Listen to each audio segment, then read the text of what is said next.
Hello, I'm Alex Jones, host of InfoWars Nightly News, and I'm also a documentary filmmaker. And I've been doing a lot of research concerning preparedness because my listeners have been asking me my opinion on it because it's one of the hottest phenomenons in society right now. And that's for good reason. There is a social conscience or social instinct that all is not well in the state of the United States or the world. We see incredible degeneration in our economy thanks to the globalists. We see crime increasing, our prisons filled. We have 90% of the population living in urban areas and are almost completely unself-sufficient. If we have a Great Depression like they had back in the 1920s and 30s, it is going to be absolutely devastating. And so millions of people a month are buying guns at record levels. They're prepping, they're buying food, they're planting gardens. All of that is great. But an area I don't really hear discussed, or if I do, it's done in a very thin surface way, is location. Now, I've known enough to move outside Austin, Texas, where I broadcast my radio show. But I understand that I still live just a few miles from a major thoroughfare. And if society has any type of collapse or major disruption, every major city in this country will basically look like New Orleans in a very, very short period of time. And so that's why I personally am getting prepared with solar and with well water and rainwater collection and firearms. But I'm also getting prepared politically out there trying to wake up others, so that as these hard times unfortunately get worse, because the globalists have engineered it that way, that more people are awake and understand what's happening. Because the social engineers want us dependent on them. They admit that that's their plan. The question is, who's going to make it to that finish line before this accelerated collapse actually takes place and these larger wars that they want to start? Now, in the next hour, I want to break down with one of the foremost experts out there, Joel Skousen. He's written the book, Strategic Relocation. We'll put that up on screen, North American Guide to Safe Places, 3rd edition. But I wanted to have a visual guide to the book with the author walking us through this. Now, Joel, of course, his famous uncle wrote The Naked Communist, exposing that powerful elites were funding communism. Joel himself is an author, and he is the editor of the acclaimed World Affairs Brief that breaks down things on a daily and weekly basis. He was also a Marine Corps fighter pilot who made carrier landings at night. We were talking about that before we started taping here today. Maybe at the end, he'll talk a bit about that, staring death in the eye, as we all do in one way or another. And as we talk about trying to get prepared and ready for what's already hitting us. You see, people now realize the New World Order, globalism is real. And about 2% of the population is now trying to prep. Most experts I talk to say that if 3 to 4 to 5% start to prep, that's going to drive up prices on everything and is going to put prepping and preparation out of reach of a lot of people. So it's important now to start moving in that direction. And hopefully we can reverse the tide of tyranny, and this won't be needed. But if we don't reverse it, it's obviously going to be needed. So it's insurance that is also a way of life and self-sufficiency that all of our ancestors in every culture did, just out of hand. I mean, whose grandparents out there didn't have storable food and things like that and kept some money in the mattress? And we called them old fogies. Well, that common sense is coming back into style. So with us is Joel Skousen to walk us through his book in a visual format. And this truly is the secrets of survival from one of the foremost experts. He also is one of the foremost experts in safe homes and consults all over the country and the world. Joel, great to have you here with us. Good to be with you, Alex. You've got the floor. Break down what you're going to go over here today. I got this background on strategic relocation. My original expertise was in high security architecture. I was one of the pioneers in the field, wrote the book, The Secure Home. It's been in print now for 30 years. And it's the Bible of that genre of building. But as I did so and designed and worked with people to help them build homes all over the country and even in some in Central America, I unknowingly became a judge of what was a safe location and what wasn't a safe location. And so about 2 years before Y2K hit, I wrote the book, Strategic Relocation, the 1st edition. It's been a long gestation since there. The book has been selling steadily since 1998. But since this new third edition came out, it has all new color maps of every state in the Union, provinces of Canada, all of the regional threats, charts galore. It's the analysis in this book, as well as the graphics, that leads people through a complete understanding of every state, helps them walk through the decision process. Because frankly, this is not easy. It's not easy because very few people can go and leave their jobs and go out into rural areas where there's safety. In other words, security financially is the antithesis of security in terms of location, because the safest locations are where there's very few people, very rural, and that's the opposite of what you need to have jobs.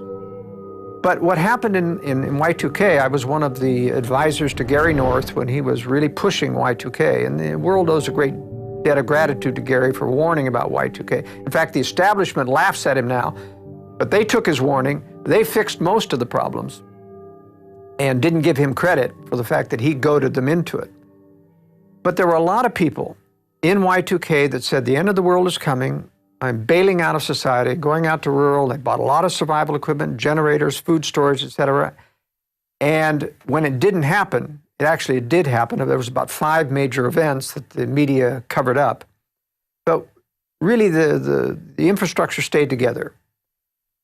And about a year later, I started to get calls from people saying, Joel, I hear you do consulting and strategic relocation. I'm out here in Podunksville, and I've run out of money. Self-sufficiency turned out to be a lot more expensive than I thought. What do I do? And I said, I hate to say this, but you got to go back into society. You got to reestablish your financial lifeline. And then you got to do this all over again properly, carefully, using contingency planning rather than just bailing out. Now, there are some people who can live anywhere, who can live off of a computer and who can go anywhere they want, live in a rural community. But even them, and I was one of those that did that myself, I took an airplane and I flew all around the country and I picked out the most idyllic spot in Oregon, the Hood River Valley, moved my whole family there. And then it came time, we had homeschooled them all, it came time to college, and I realized there's no way to give these guys a college education in Ruralsville. And I actually had to move the family back to another safe location that was near a metropolitan area so that I could provide education. So you see, even for a survival expert like myself, it isn't a clear-cut, easy choice. You have compromises that every location has. But the first process I like to take people through, which I'd like to do in this interview, is how to engage in strategic thinking. Most people, and I can't blame them, we're victims of the world that we live in, but we live in a world of illusions. Now, those illusions of prosperity have somewhat broken since 2008. But in fact, people still think that things are pretty good. Restaurants are full, the movie houses are full, people are still spending money. We have kind of a segmented selective recession, selective depression. There are people who are out of work, who are really hurting, who can't raise their money or their income to match inflation. And there's those people that are on the receiving end of inflation, 2 or 3 steps down from the government putting money out. But they live under the illusion of prosperity, that these things are coming back. Every night on the nightly news, as you know, the business people are always hyping recovery is just around the corner. They've been doing that for 2 years now. Still not here. But in fact, there are signs of an inflationary recovery starting. And it's a combination of a couple of things. One, we have sat for 3 or 4 years not inflating, not going into deeper debt, at least in terms of the consumers, and that's been healing the economy slowly. It's been getting people used to what I call the real economy. That is not based upon consumer debt completely. It's based upon people's disposable income. And at the same point, we have had consolidation of bad properties, bad values. These things are being liquidated through foreclosures, and all of that's healthy. All of that should occur. And in fact, the economy would heal if they wouldn't try to pump more money into it, recover. But I suspect, my analysis is that we're going to see one more bubble that they're going to create. And it's limited. It can't get as high as the previous bubble because we're facing what's called stagflation. The only tool in the toolkit for the globalist, for the Fed, is inflation. But they're limited because if they go much over 10% inflation, they start to strangle the people who can't adjust their income. And as that economy and the deflationary effects take over, it balances out the inflation and keeps inflation from getting to hyperinflation. To get to hyperinflation, and that's one of the biggest misnomers in our society, is that there's going to be hyperinflation. You really have to have two things. You have to have a fairly modest supply of money that you can double and triple fairly rapidly. We're well beyond that. Got a base in dollars worldwide of anywhere between $200 and $300 trillion. It's not very easy, even for the Fed at 10 trillion a year, to double or triple the money supply. Second thing is you've got to have an automatic injection mechanism where government increases everybody's income so that they accommodate inflation. That's what happened in Germany. They started taking over the payment of wages when France was... Instead, we've got a depression in the economy, and then they've done some inflating, but mainly just to pay off some of the big banking debts. Most of the inflation has gone into what I call the speculative economy. It is funneled through the investment banks that goes into their people, and that money isn't going into the real economy, maybe 20%, but most of it's churning in the stock market, churning in the Forex, foreign exchange market, and that's why it isn't getting here, and that's why the stock market keeps ballooning up. It's a separate economy that they've built, what I call the speculative economy. So what I'm saying is that we hear a lot in the prepper community. There's this show called Doomsday Preppers, and of course it's hyping ridiculousness and poking fun, but there are some legitimate people in here who have done a tremendous job at preparing. But I have to chuckle a little bit when I've seen some of the shows because of the reasons they give. Almost 90% of those on Doomsday Preppers think there's an absolute total economic collapse coming within 9 months. And even though fundamentals, Austrian economics would say that has to happen or it's true, they underestimate the powers that be who have these power to create and control money, banks, and the press. And new mini bubbles. That's right. They underestimate the power of the powers that be to keep this economy floating by adjusting the rate of inflation, balancing inflation versus depression. Sure, it's a slow, rotting slide. That's what the globalists admit they want. They don't want big events that could wake up too many people. Exactly. But that brings up my next question for you, then I want to get into the presentation that's so important here. Why do you think then so many more people are getting ready? Well, part of it is that they don't understand the nature of the conspiracy. They don't understand that there is a great, powerful force, not only to take down liberty, which is what their agenda is, but to make sure that they don't get the blame for it. So they're going to use, they blame it on everyone, they blame it on the free market, they blame it on business cycle. It's not the business, it's the monetary cycle created by the Fed. And ultimately, these people are going to escape blame because they're planning a war for us, a third world war, a nuclear war, which in fact will wipe out a great deal of the financial centers and let them to walk away and say, it wasn't our fault. What's the strategy on the Arab Spring and putting Al-Qaeda and Al-Qaeda-Light into Libya and all these other countries? The big agenda on that is a little bit complex, if you'll bear with me. They have dealt with these people for years, these tyrants like Gaddafi in Libya and Assad in Syria. They did rendition flights to Syria where they tortured. I mean, these people have known these are evil people, but they've never taken them down before. Why now? Why the Arab Spring? It isn't because of democracy. It isn't because they want those people free. In fact, they're not free. Egypt has yet to achieve any kind of freedom. Libya is still in factionalized infighting, not going to be free. You got a lot of Arab nationals and radicals, a lot of Muslim fundamentalists running this show. They don't have an agenda about letting people do what they want. So the real agenda here in terms of fomenting the Arab Spring is to create conflict that is going to allow them to rearrange the chess pieces in the Middle East. Right now in the Middle East, you have Israel as the rising emerging power surrounded by nations that have thousands of missiles that threaten Israel. Egypt, Syria, Lebanon, and Iran. So they're targeting Iran because Iran is the strongest boy on the block. They control, more or less, the other elements of the Arab fundamentalists, especially Syria, and Syria controls Lebanon. If they attack Iran, if they get Iran out of the picture, of course they know that Iran will retaliate before that attack is complete.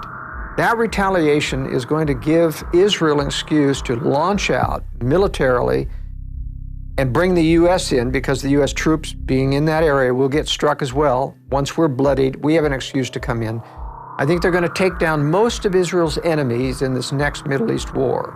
And they're going to neuter Iran, not by invading, because we can't afford another invasion. It would be very unpopular, like Iraq and Afghanistan is. But I think what they're going to do is not just go after the nuclear weapons or the nuclear enrichment center. There are no nuclear weapons in Iran. But they're going to use the same excuse to take out all the military infrastructure and take out a lot of the civilian infrastructure, bring Iran to a third world country, right now a second world country, and neuter it, get it out of the way so that it's not a problem. I think, in fact, they're going to take Syria down before then, only because if Iran retaliated, Syria will also retaliate. It has the most weapons nearest to Israel. Israel would take a tremendous hit. Their Arrow anti-missile system is not capable of stopping the thousands of missiles that Syria can put out there, combined with those in Lebanon. And if Egypt joins the ranks as well, it could be really devastating for Israel. So I think they're going to take Syria out before. That's why they're engendering all of this foreign invasion of supporting the rebels, and why they don't give Assad credit for anything, including a ceasefire. They continue to exacerbate that ceasefire, as you've reported on your news very, very well. And so getting the Middle East out of the way is just a prelude towards the larger war they want to start. But it's part and parcel of the larger war, because part of that is you've got to build, Russia and China, who are going to prosecute this war against the West, need to have an excuse so they don't look like aggressors. That excuse is being handed to them by our globalist leaders, by this intervention. The underlying cause of all of the intervention is the desire to give the West the reputation of the bully of the world. And that's what they did in the Slavic countries. That's why in Serbia, in the attack, they went after civilian infrastructure to create hatred against Americans. Americans were popular in Russia and in Serbia and until they went after civilian infrastructure, bombed bridges and power plants and television stations, not just military targets. Israel did that same thing in the last invasion of Lebanon. They went after civilian infrastructure. No need to do that except to antagonize the population. And you say, why would anyone want to antagonize? People have to understand that there's systematic evil in the world. This isn't just one bad guy looking after his personal interests. This is systematic evil that thinks in strategic ways. We have to learn to think strategically. It's a three-level chess, and it's a stratagem, a deceptive stratagem. That's right. And the stratagem is, we're going to antagonize the world. It hands Russia and China the excuse to say, we went to war with the West so that we could stop the bully of the world, and the world will applaud. Just as most of the world applauded when Bush, got out of them. That's why we learned it was really the CIA that leaked out the Abu Ghraib photos, who'd actually ordered it. That's exactly right. I mean, all of it is systematic, and then put America's name on the globalist agenda. Incredible. You're watching the film presentation of Strategic Relocation with Joel Skousen and myself, Alex Jones. We're going to go right back to it here in a moment at prisonplanet.tv. But I want to encourage all of the viewers out there to think about what's just happened in the last week and a half. And of course, we're talking about Hurricane Sandy and now the election. This society is incredibly complex, and when anything gets disrupted by an election or by a storm, society degenerates very, very quickly. And that's why it's important that even if you're going to live in a big city, to know the escape routes that aren't going to be used like the major thoroughfares that are going to turn into death traps, major highways and things like that. And to know about different regions of the country that are statistically safer if things ever get so bad that you decide to emergency relocate. It's about thinking about our surroundings and being aware. And this is a process that I've gotten deeper into as this New World Order engineered collapse accelerates. That's why it's important for everyone watching this video presentation to get the DVD at InfoWarsStore.com.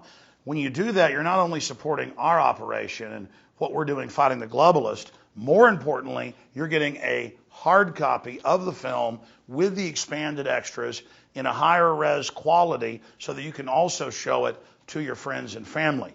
There's also, of course, the internet kill switch they're designing more and more systems to delete videos off the web, so it's important to have a hard copy as well. But not just a hard copy of the film. The book Strategic Relocation, 3rd edition, that is brand spanking new, has hundreds of color maps and details those escape routes, goes over a list of countries and politically how safe they are or how dangerous they are, and the different attributes and problems associated with it.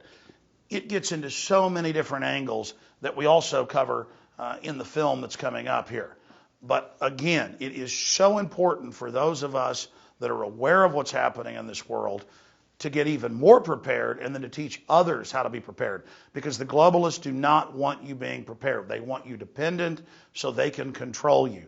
This is what Stalin did with the kulaks in areas of Eastern Europe when they took over, cutting off the infrastructure and making them starve to death in Ukraine and other areas. This is what Mao did with the Cultural Revolution and the Great Leap Forward from 1949 and on. This is what Hitler did to occupied areas. This is about consolidation because the name of the game is control. So we have the film Strategic Relocation. We have the book Strategic Relocation that everybody should keep in their car for just the road maps alone. And there is Joel Skousen's book, The Secure Home. We have all of these publications discounted with free citizen rule books with every order at InfoWarsStore.com.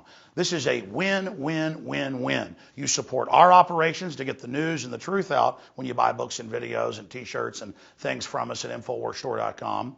You get hard copies of this key information to educate and inform yourself to a higher level, to then force multiply that to your friends, your family, your neighbors, your community. And I'll assure you, even if you're a Special Forces veteran, you will learn something from these books. Even if you are a woodsman or a huntsman, you will learn something from this information. Because Joel Skousen, I've researched the work he's done, and quite frankly, it's amazing that he's built houses in all 50 states, that he's consulted all over the world, that he's lived in many of the countries that he breaks down in this film and in these books. We're going to go back to the documentary right now, but again, please think about going over to InfoWarsStore.com or InfoWarsShop.com and securing copies of the books and the film so that you have hard copies in your library and support our operations. We take you back now to Strategic Relocation. Well, Joel, I interrupted you and segued off in the Middle East, but get back into the point that you were trying to make previously. Well, all of these strategic antagonisms around the world is meant to set the United States, set the West up, and that's why NATO's involved in this, so that Western Europe is as guilty in the eyes of the world as the West, as the antagonists, the bullies of the world. Ron Paul is absolutely right. They hate us not because of our freedoms. They hate us because we're in those countries, occupying those countries, and worse, our CIA is undermining leaders, changing leadership, getting dirt on leaders so that they can manipulate world leaders to follow the globalist agenda. And all of this is going to eventually end up very bad for the United States. We're going to have a nuclear preemptive strike against this country.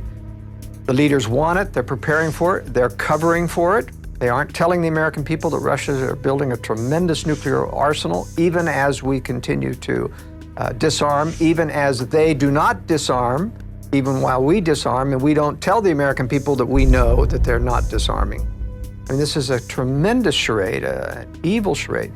Our Western counterparts even took part in promulgating the phony fall of the Soviet Union. They knew that this was a fraud. They knew that the communists were simply going underground, that these were puppets like Yeltsin and Putin who still worked for the communist hierarchy. They knew, as anyone who in Moscow knows, you still hear the words, the party tells you to do this, the party says this. And they never even took the red stars off the tanks. They marched on May Day, recently, and break down for people then before we get into preparedness, because this is important just briefly, the different factions you see, because I look at your theory and your idea that they're planning to let the United States be attacked and then basically rise up this new, global order to, counter it. And it's not about freedom. It's all about this hegemonic control. But I see the underground bases.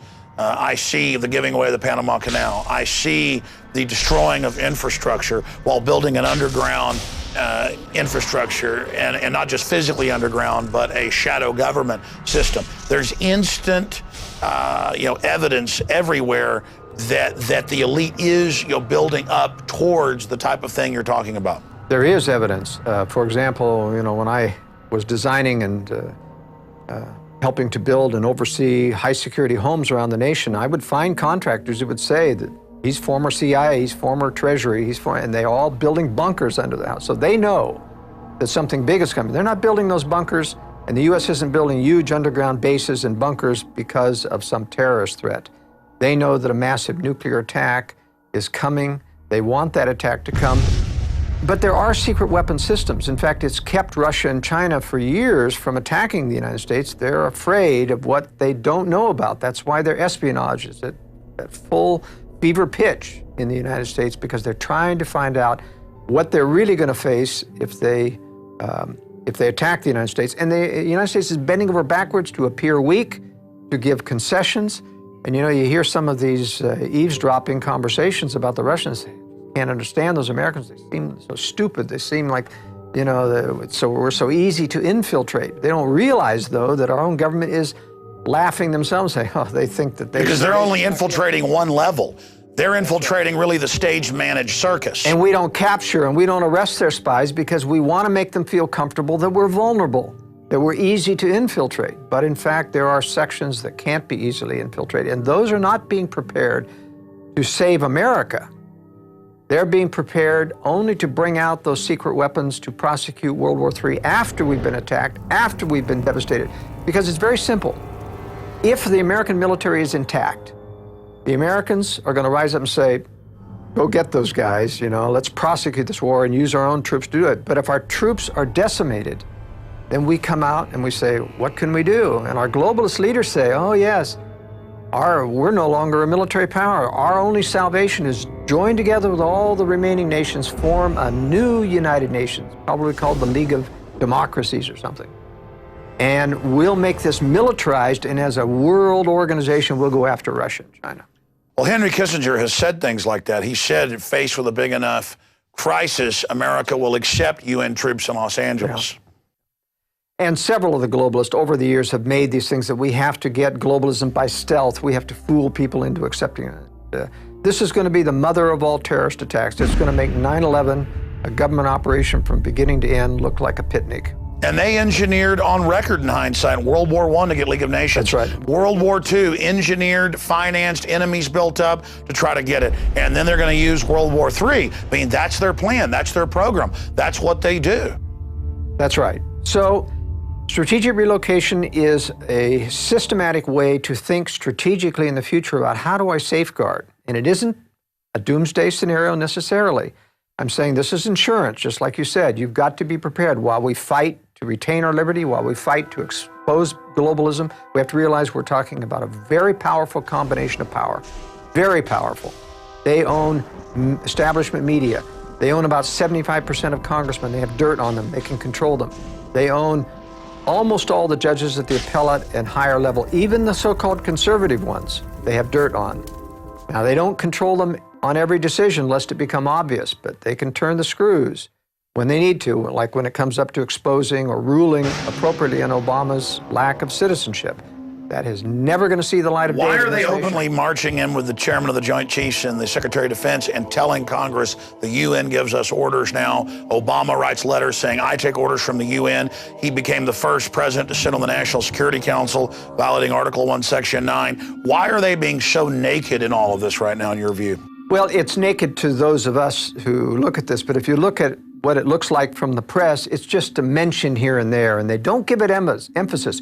If someone in Congress to really get up and say, this is a violation of the Constitution, there is no power, as Ron Paul has repeated, there is no power to take orders from NATO or the United Nations. They have no authority over everything.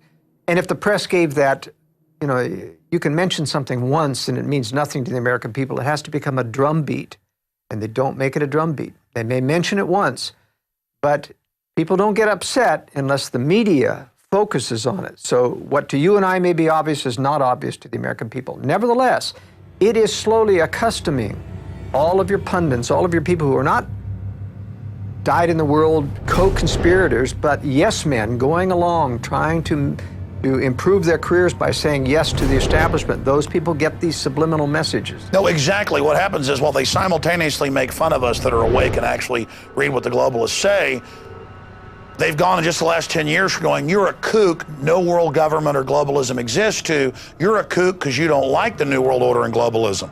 And I'm like, well, wait a minute, you said it didn't exist. Well, now I'm bad because I don't want to embrace it. And so they're like, okay, the UN does tell us what to do. You know, what's the big deal? But it's benevolent. That's their message now. This isn't harmful. This is good for humanity, good for the environment. What they don't realize, and you know, the hotel I'm staying at has this big card on it. It says, we believe in sustainable development. Have you got a clue that it's not about, I mean, who could be against sustainable development per se, but it's about the control agenda that's underneath sustainable development. It means they set the agenda. That's right. It means they control what and decide what's sustainable. And when you decide, when you find out and wake up someday what that decision means, no gasoline, no electricity at reasonable prices, then you're not going to like sustainable, or at least their version of sustainable development. And they admit it's sustainable, Maury Strong and others say, is about controlling people. It's not about actually helping the environment or empowering people. It's about total control. Give us an overview now. Let's launch into it of what you're going to be covering here.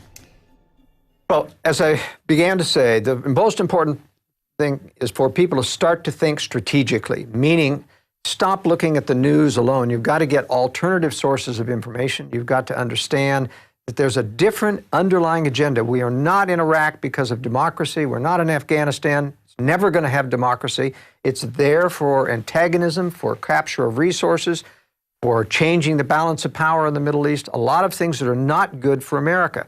What this means is, eventually, when these illusions are stripped away, when this war finally rebels against the United States, in one day, America will go from day to night. And if you haven't prepared in advance, there's not enough time to prepare in 24 hours, even if you saw it that early. Now, it's important not only to not be on the last train out of town, and most people won't even be ready and won't be able to get out of town when any of these nuclear weapons fall, because there'll be absolute panic. There's going to be instant social unrest because nobody is prepared. FEMA can't even hope to handle a national crisis of this emergency any more than they could handle Katrina. Don't even think about getting on the freeways. They'll be instantly clogged. You have to have either got out of town sooner or be prepared to hunker. But that would happen 2 or 3 months into a serious collapse depression. I mean, if you go back as I introed, and I know you're going to talk about threats later, but if 90% of people were on the farm in the Great Depression, and most of them self-sufficient, and now right at 90% are in the cities, and half of the 10% that are on a farm are self-sufficient, 5% self-sufficient versus 90% or close to it. And I was reading that 7 million people died of starvation or complications from malnutrition in the decade of the Great Depression. I mean, my God, if there was a true collapse depression, wouldn't need a nuclear attack on the U.S. It's true, but the reason they need a nuclear attack is that a depression wouldn't foment a globalist agenda.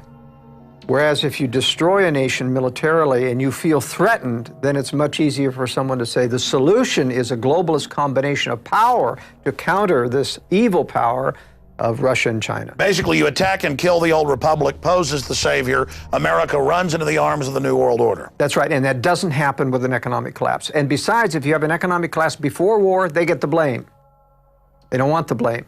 And you're thinking strategically how the globalists operate. What you've said does fit in to the stratagem that I see them carrying out. But talking about it, if 50 million people saw this video, that might stop them. It might.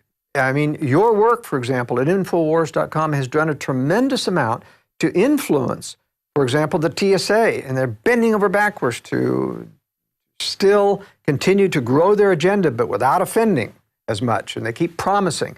They are afraid of the backlash that comes from knowledge, and that's part of the reason for my writing the book and part of the reason for going out on the limb talking about issues that are sensitive, like conspiracy against liberty, about nuclear war, things that nobody in the mainstream, there's only 2 or 3 of us analysts in the United States that are openly warning that there's going to be a nuclear war with Russia and China.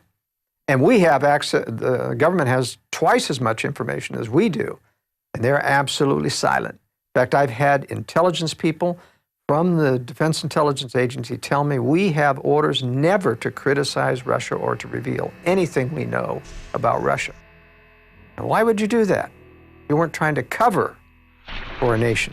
If they're supposedly down and out and our friends and our allies, why would you need to cover? Meanwhile, Putin's constantly bragging about the new hypersonic Tupolev that can dodge everything and rolling out new jets. And the Chinese president said prepare for war with the U.S. just 3 months ago. Yes, the Chinese are a real problem, and they're going to be a problem for Russia someday. It is my theory that, in fact, during this war, even though China will start as an ally with Russia so that it has an excuse to capture the entire Pacific Basin from Japan all the way down to Australia. And that's why Australia and New Zealand are not good retreat places, because they will be occupied by China in the next war. Nevertheless, they'll not necessarily treat everyone harshly because they know that they're going to switch sides during the war, attack Russia's rear, play like they're allies of the West in order to get more aid and trade, and then after the war's over, they'll become the new Cold War enemy. That's my theory. And so I think we're talking about three predator centers of power: Anglo-American establishment, Russia, and China. And they're not controlled by one another. They're independent predator centers. They're all each trying to develop their version of a new world order controlled by them. But they will make temporary alliances and induce one or the other to attack. That's what we're seeing. Well, exactly. They take whatever the most abusive form of social engineering is from the others and cobble them together. And the Chinese communists are always saying, it'll be our new world order. And the Russians go, no, ours. And then the Anglo-American European system, it'll be ours. And it's just a rush towards evil. Now, going back to strategic relocation, the major threat that we're going to face, and this is I take a great deal of time in the book talking about threats, because part of thinking strategically is understanding what the realistic threats are. And I'm not just talking about tornadoes and earthquakes or tidal waves. I'm talking about the longer-term threats that come mostly from what you correctly surmised is the movement of people into population centers, the urbanization of America, which, of course, the environmentalists want everybody urban. But it's totally short-sighted, because if everybody's urban, no one can be self-sufficient if you're urban. You can't grow enough food. You can't get your own water. But it's short-sighted if they really meant well. They admit in Agenda 21 that the plan is to have us in controlled areas, and that's why they're attacking the Amish and everybody. They don't want real sustainability. Yeah, I think that's right. They actually want people dependent on government. It makes them very much under their fist, and that's where we're all headed by being lured into high-rise, urban, eco-friendly, pollution-free cities. Well, it's not going to work out that way. The greatest pollution of all will be a stinking city that's cut off from food and water and starts to rot, and rot very rapidly. Now, you don't want to be part of a major metropolitan area when that happens. And so this is the crux of what I teach people in strategic relocation. How, because people mostly have to stay within population centers to earn a living, but how to prepare contingency planning so that you can get out into retreat areas and have the information, the forewarning signs to know how to do that. And that's really the only way to survive. Most people cannot get rural right now. They can't make a living. It's just impossible. So this is a solution for everyone. But let's talk about this major threat. The number one that I concentrate on is not terrorism. It's not natural disaster. It's not even government or war. The major threat is population density, because every crisis that threatens, even a local crisis, can turn exponential because of close proximity to other people who cannot help themselves. Even good people panic in a crisis. You don't have to be evil. It doesn't have to be just a Watts. When you have no food after 3 days, all of the store shelves are empty. If there's no water, it's exacerbated. If there's no electricity, there's going to be no gasoline. People are limited. You won't even be able to walk out of town because of the danger of threat from people interacting with other people. So population density is the major threat. And if you have that slide, I'd like to talk about this density. It's very interesting that you see this satellite map. This is derived from nighttime lights and then converted to black and white. But if you can see the detail here, this entire half of the United States has 3 to 4 times the population density of this area here. It's dramatic when you see all of the shading. You know, you drive through the Midwest and the farms and you see little farms here and there, but every one of these pixels and things are thousands of people. Now, this is the most populous and most dense area in the entire United States, and these 3 areas on the West Coast around Seattle, Los Angeles, and San Diego are also heavily, or San Francisco and Los Angeles are heavily populated. In a crisis, any crisis in where infrastructure is cut off, these people are going to start to migrate outward. There is nothing there. There's no job to keep them. Suddenly, everybody wants to be relocated strategically.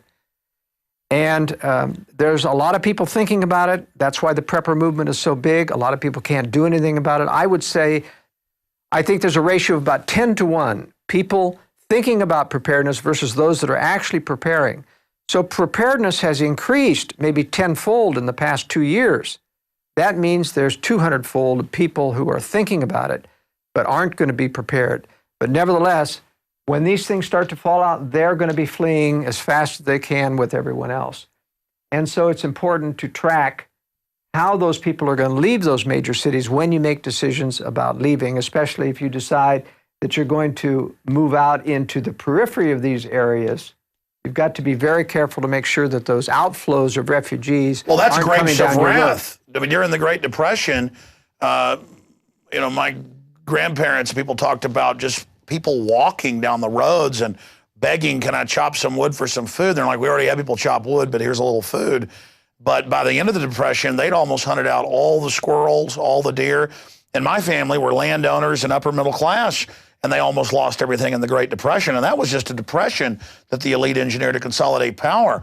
I mean, my gosh, under Agenda 21 and all this, once the public figures out they need to get out of Dodge, it's too late. We also have the example of World War II.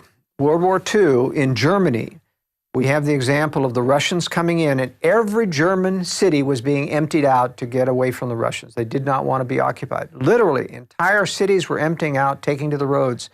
And so we know how far they go far afield of the roads trying to get food and water and hitting the farmhouses. And basically, it was within about 5 to 7 miles apart from every road where those farms would all be looted.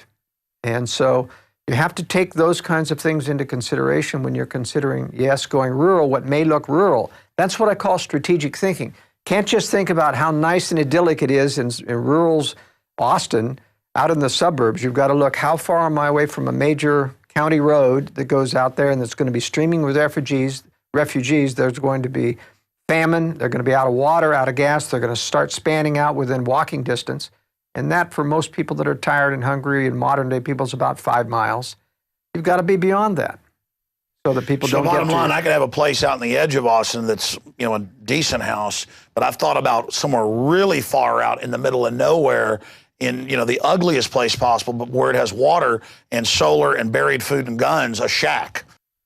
That's right. I believe in the concept of multiple eggs in various baskets rather than everything into one concentrated whole that could be compromised. So I think it is important, depending on your resources, to think that way. Now, even when you don't have the resources to develop your own retreat, people can, for example, double up with relatives, friends, and other people that they know that may live in rural areas, contribute a little bit of money so they can buy food and water supplies, put in equipment like solar and generators.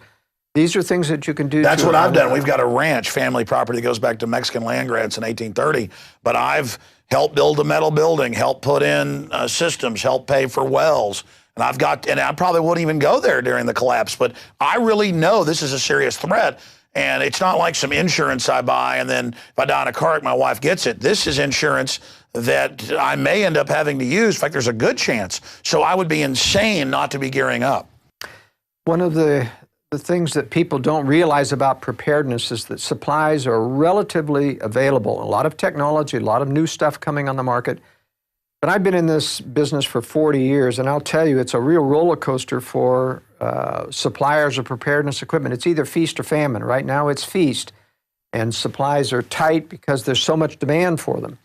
But it's amazing how quickly people forget when prosperity appears to come back. If there's another inflationary upsurge and where people think good times are here and the housing is recovering, watch out, you'll start seeing they forget. People have incredibly short-term vision, Alex. They can't see or maintain a threat very long. If it doesn't happen in a year, they'll forget about it. That's the danger of all of the bogus prophecies about the collapse coming in 2012 with the Mayan calendar things. I can guarantee people it's not going to collapse in 2012. Well, that's right, but we'll end up getting blamed for 2012. I already have media calling me, national publications saying, so you think things are going to collapse? And I go, I've been on record saying that Mayan prophecy, as I've actually gone down there and researched it, even if people believe that religion, they say it just means the start of a new age or whatever. It's totally manufactured since the 60s and 70s by globalist gurus for people that are non-religious, basically, but superstitious, to believe it's the end of the world, so why should they get involved? It's just a way to stand down, kind of like the rapture stuff's been used and sold by the globalists, whether you believe in it or not, to make Christians stand down and not be involved, or Planet X, or a comet. It's always something's going to destroy us, so we never get ready for the real threat, the nuclear weapons, the fractional reserve banking, the 1,000 trillion plus derivatives. All of that is what could really destroy us. Biological weapons, super weapons, all of those things when added together, that's the real threat. And I see the elite digging in, not for the end of the world, but for major civilization collapse and stockpiling to reemerge in the Rand Corporation plan to basically then dominate, have an attack on themselves by opening it up to a foreign enemy. That way it can be blamed on them, then mobilize the people under a new global fascist system.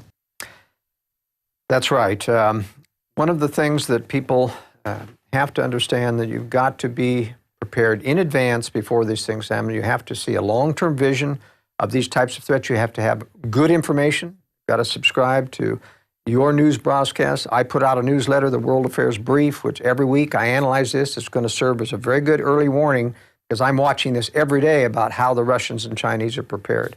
And, as Gary North used to say at Y2K, don't be on the last train out. Just too late. That train can get stopped. We know from Katrina, for example, a couple of lessons. Don't get on the freeways once because they'll be trapped.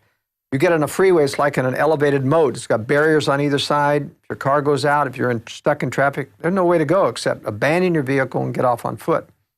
But one other thing you learn in Katrina is you don't go into the arms of the federal government. Don't go into a FEMA camp, because a FEMA refugee center becomes a concentration camp. You can't get out. They didn't let people out of the Superdome, even when it became horrible conditions, and people said, I'm better off on the outside. Could not get out. They wouldn't let them walk out on the highways. That's right.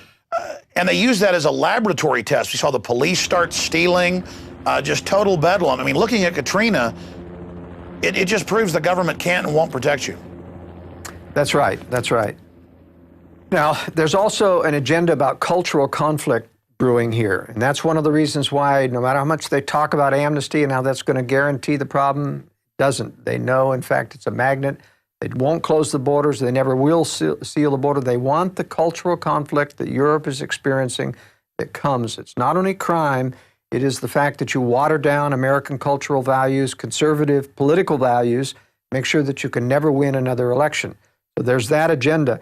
And I have in strategic relocation several maps that talk about minority concentrations. And I don't do this because I view minorities necessarily as inferior, but because with certain cultural inflows, you have generalities you can make about the levels of crime that come from those cultural inflows and what it impacts American society. We know that there are radical people funded by globalist elements like La Raza and other organizations that want to foment social unrest and racial tension within the... So that's just a basic divide and conquer strategy. Just like you said, you don't want to run to some other country just because you can't really communicate. And again, it's part of that divide and conquer.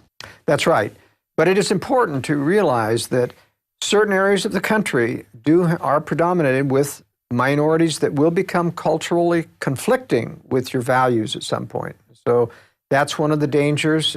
Because the media is going to be programming. It's just like Trayvon Martin, where it turns out the Justice Department had people inside there that's now come out trying to get a fight going, and they were editing the tapes together to make Zimmerman sound like he was saying bad things about black people. I mean, just incredible that the system was trying to cause some type of racial conflict.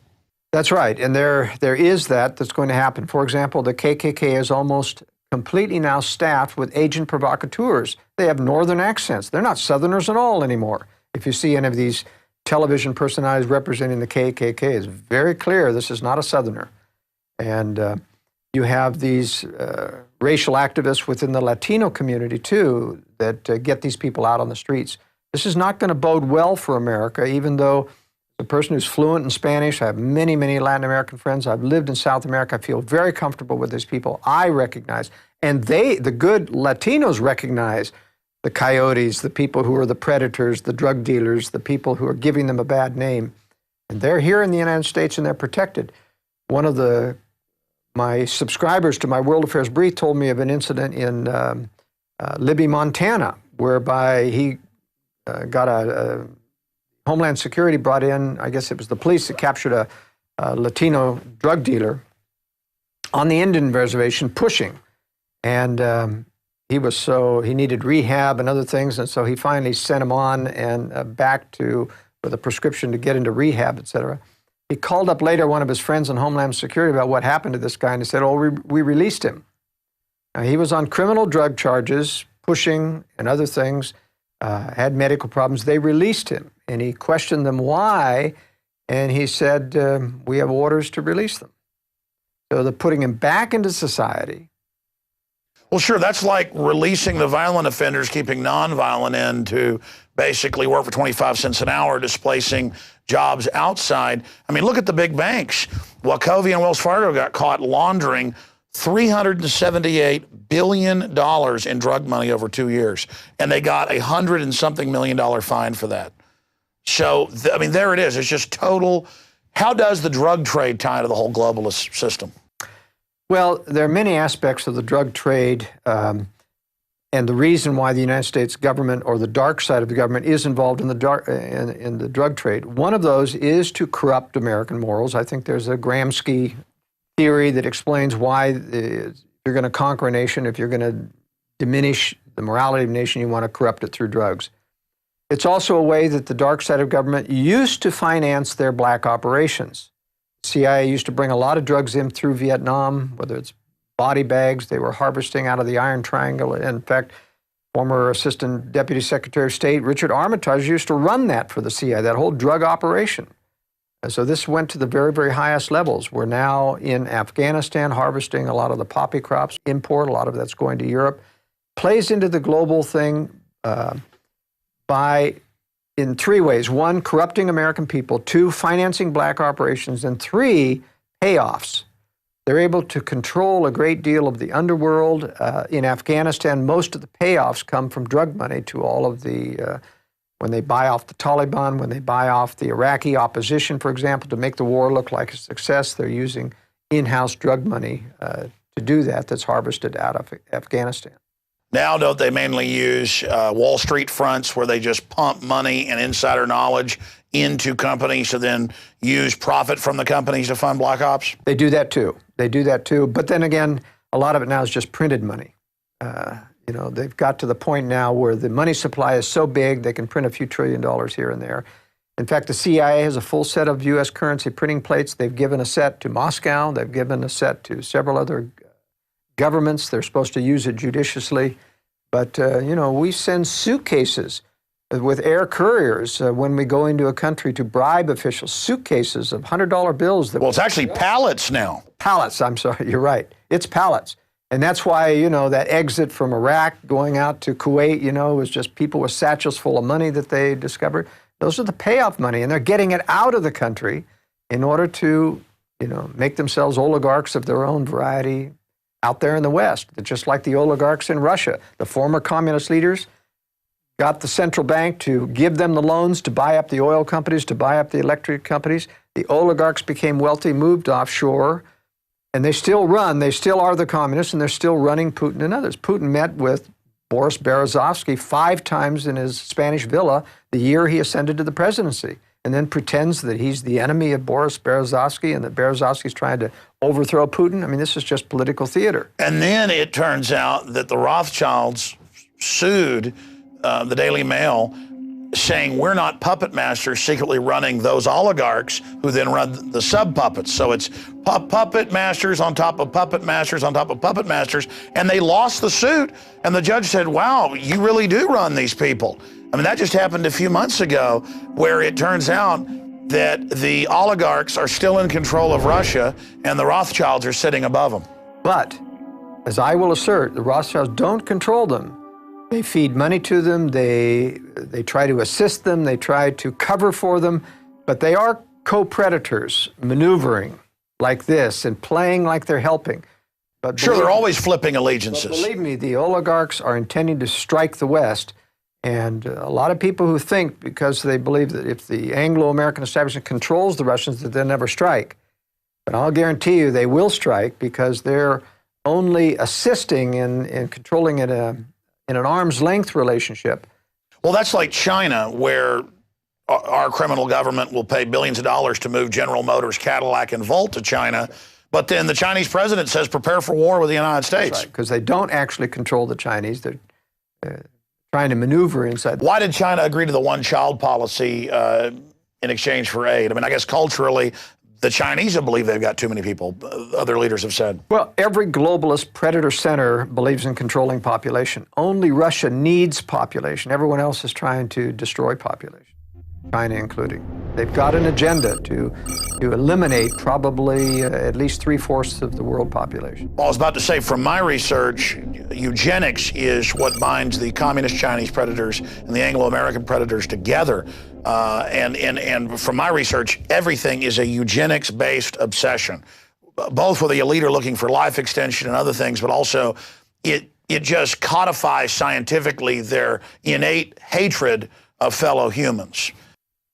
Well, one thing that people listening to this presentation may get out of it, and I know a lot of people get discouraged and say, what hope is there if these predators are so powerful and we're going to have a world war and we're all going to be destroyed? Let me make it very carefully clear that everything won't be destroyed in a nuclear war.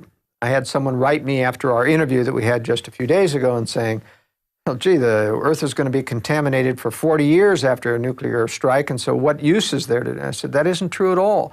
You're confusing a meltdown of a nuclear power plant, which has all these heavy isotopes that do stay and have a half-life that lasts even 100 years. They can be thousands of times more dirty than a hydrogen bomb going on. But a hydrogen bomb is relatively clean. It's just gamma rays almost exclusively, and they're dissipated within 3 days, 2 weeks at the max.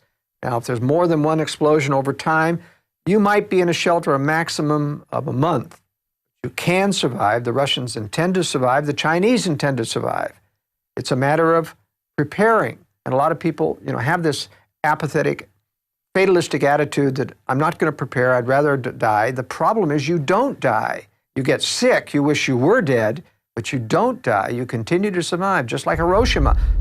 Believe me, with a nuclear attack right over a city, the people that weren't in the actual blast zone, 80% survived. It wasn't pretty. They went through hell. They survived. But wasn't that atomic weapon, of a more primitive design, and so put off more dirty? Even then, they survived, even though it was dirtier. The hydrogen bombs are much, much cleaner now. What I'm saying, it's imminently survivable. All you need is some protection overhead. What about neutron weapons? Well, neutron weapons are pure gamma rays, all right? And they're very intense. They're meant to radiate and kill. You get over 300 rads, and it starts to become fatal. And normally a neutron bomb puts out 1,000 rads per hour for enough to kill everybody within probably a 5-mile circle radius. So they're very dangerous. They will use some of those in a nuclear war, but it's the long-term residual fallout. There aren't enough rockets and warheads to cover everything. Sure. I brought up neutron because it is perfect to keep the infrastructure but only kill the humans. And they claim that they decided not to build those in the late 70s, but from what I've been researching, that it's actually been built. The reason that doesn't work as a national strategy, though, is that you just need too many of them. You'd calculate 5-mile circle radiuses all over the United States to how many thousands, tens of thousands of weapons. They just don't have them. So you can't overcome a nation with just neutron and leave the structure. You've got to decapitate the military so a nation wants to give up and not fight. That's what the Russians and Chinese are betting on. Decapitate the United States and everybody's going to give up and say, whoa, we can't defend ourselves without the U.S. military. Joel, what's the time frame after the United States is attacked? I mean, how far out do you see this happening, and how fast until the globalists reemerge and try to create this counter New World Order to Russia? That's a very good question. The timing is dependent on Russia and China being ready, confident enough to do the strike, confident enough of finding out enough about our weapon systems or stealing enough technology that they feel they can compete. My estimate that that's at least till 2020 and beyond, not before then. In other words, I think we have time. For example, China needs a blue water navy to control all of the area that they're going to do on the eastern Pacific Rim. They are intending to wipe out America's Navy with nuclear weapons, which are very easy to do to carrier task forces. Then they plan to move theirs out and replace ours. A lot of people complain about my theory saying, well, theirs are just as vulnerable as ours. Not if the U.S. has been decapitated. Then it's a non-nuclear situation and you're back to maritime strength. That's what the Chinese did. They're at least 10 years out on getting a full blue water navy. Their 4 aircraft carriers won't be completed in 2021 to 23. Now, I'm not saying that I can guarantee that the strike won't come before then. People ought to be prepared well in advance of that. But Russia and China, Russia is going to be ready much sooner then, but they are really up on nuclear missiles. They have hundreds more nuclear missiles of the newest Topol M variety that they have deployed in underground bases like Yamato Mountain, which is a complete underground factory system. Well, that's my next point, and then I want to get deeper into your overall analysis and actual regions and show some examples of some of the death traps that are out there like New Jersey, New York, Southern California. The main reason that I think your research has a lot of credibility is because it's one of the only theories that fits into what I see. The Chinese, it's in the news, are going crazy building underground bases. Never in the Cold War do they do this at this speed. The Russians, giant bases underground everywhere. It even comes out in the press that they're just dumping massive amounts of money into this. The Swiss, who've got 2 years supplies for their whole population, are expanding programs. All over Europe, the elites are publicly moving to islands and preparing and building bunkers. You know, you're in that business. You say you've never seen it expand like this. And governments are digging in, and COG is expanding and stockpiling. They are racing, and people say, well, that's because 2012. Oh, or that's because of the comet. All this made-up crud. And then you've got the seed vaults and at the North Pole and other places, and you've got DNA arcs and all of this, and the Rockefeller Foundation heavily involved in this. They don't just build infrastructure and do things for no reason. So why are they engaged in something much bigger per nation in these power blocks than the Manhattan Project? I mean, obviously they're getting ready for something big.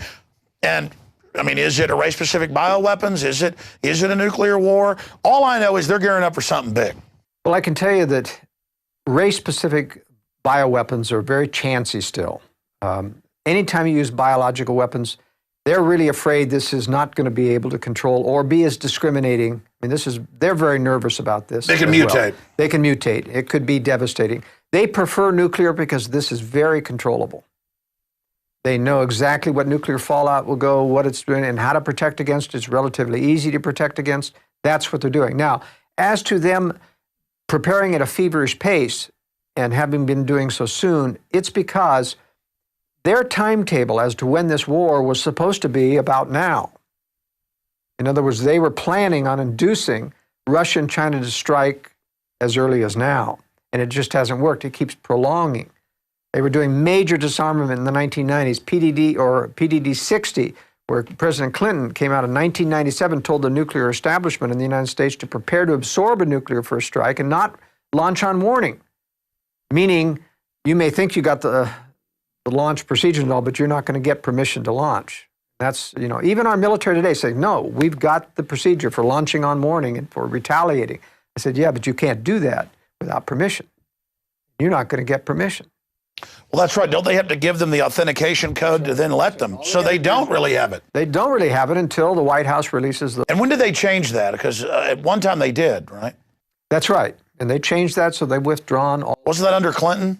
Yes, it was. That was a big furor when he took the launch codes off the subs. That's right. They had movies about how the sub commanders are bad in Hollywood just to even sell that. What we're going to do in preparing for that war is important. It is survivable. People need to prepare, but they have to get outside blast zones. Again, you're watching Strategic Relocation, the film presentation based on the book Strategic Relocation by Joel Skousen. We're going to go back to this presentation here in just a moment.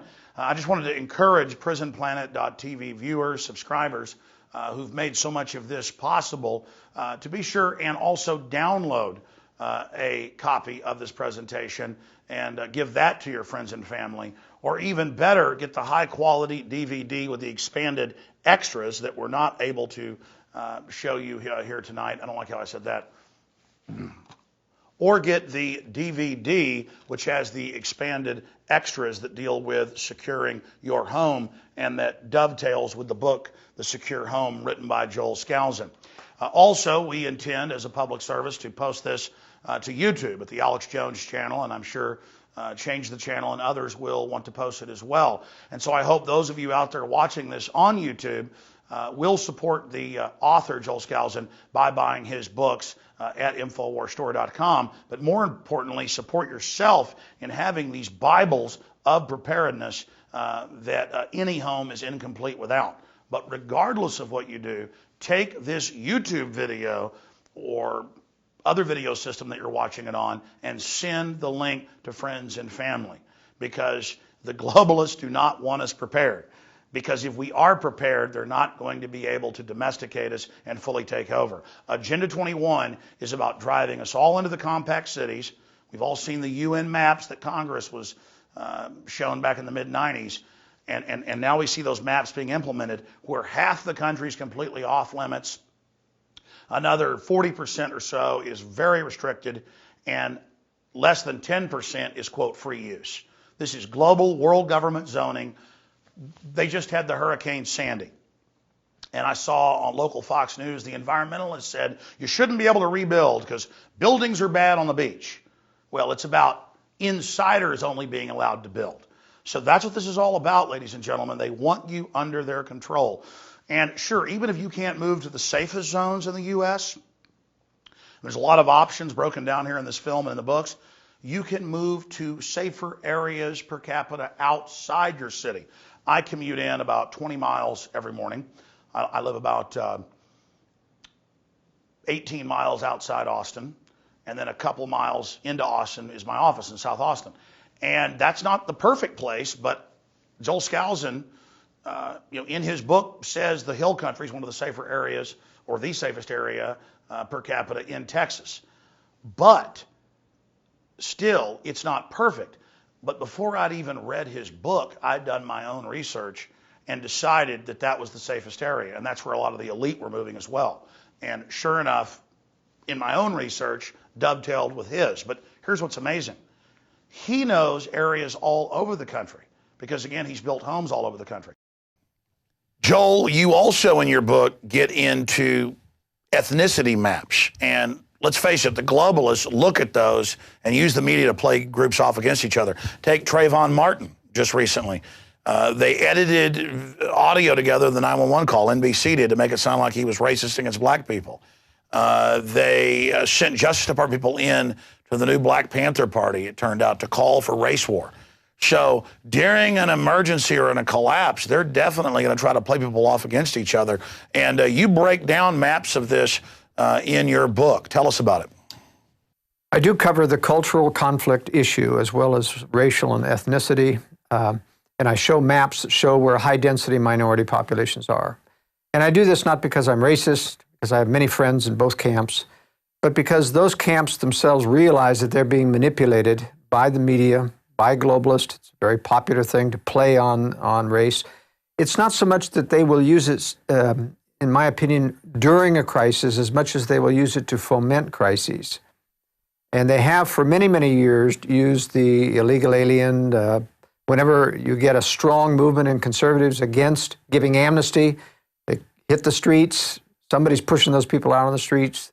ICE goes and does a raid on, and then they show all these kinds of pictures about the poor family members that are getting deported, and little children are being left behind. This is meant, of course, to change law, to diminish one's ability to close the borders and have but ultimately, I think it's wise to stay away from large interculturally mixed communities, which can be used in a crisis to turn against you or to play one race against another. Well, that's like the gangs of New York. It was all white people, if you go back 150, 200 years ago in New York, but the big city crime syndicate was always playing different groups, Irish off against English, Polish people off against Germans. I mean, that's what the British great game is divide and conquer. I mean, it's just that simple. And I notice on your map, though, population density is also where you have those big conflagrations of different racial groups.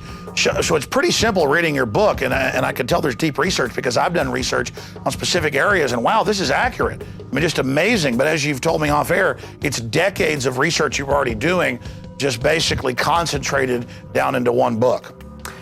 Yes, and it's important that people get ready to exit the high-density areas. That's where all the crime is. That's where all the regulation is. That's where all of the high-density urban planning is. That's where the racial tension is. People just have to plan on getting out of high-density areas. Now, for the people that can't, of course, there's the strategy of living near the periphery of those things so that you're at the least density ring. You can commute into it, get out of it. We'll talk a little bit more about that, about strategy. Let's talk now about picking a safe country before we get to the analysis of North America. I get a lot of calls, Alex, about people wanting to leave the country. The basic philosophy, their line of reasoning is, this is where the globalist leaders are, this is where the bad guys are, they intend to do many bad things to us, they're getting ready to lock people up, they're building concentration camps, I got to get out of the country. And so let's talk about a little about international retreating and what are the various options and opinions and problems. One of the problems is that all of the international websites about retreating to foreign countries are run by expatriates. Expatriates are people with money who have left the country, living the high life in Costa Rica or Australia and New Zealand. And it's a very deceptive point of view because things aren't going to be like that in a crisis. You have to look strategically, think strategically about what's going to happen to these nations when a real crisis, and are they going to be reacting the same to Americans in their presence as now? So let's look at this map and talk about some of the regions of the world. This is a world population density map, and you notice how high the population density is here in the Far East, in the Southern Belt, in India, China, Indonesia, all of these countries, extreme high population densities. This is not where you want to be. It's a very bad place. Europe is also a crown jewel of beauty in the nation, but it's extremely high density.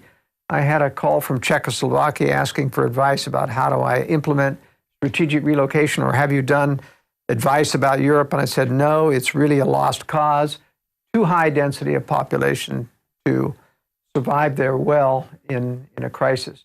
You can also see in the Americas how you have the high population density in the East. Mexico is very, very high density.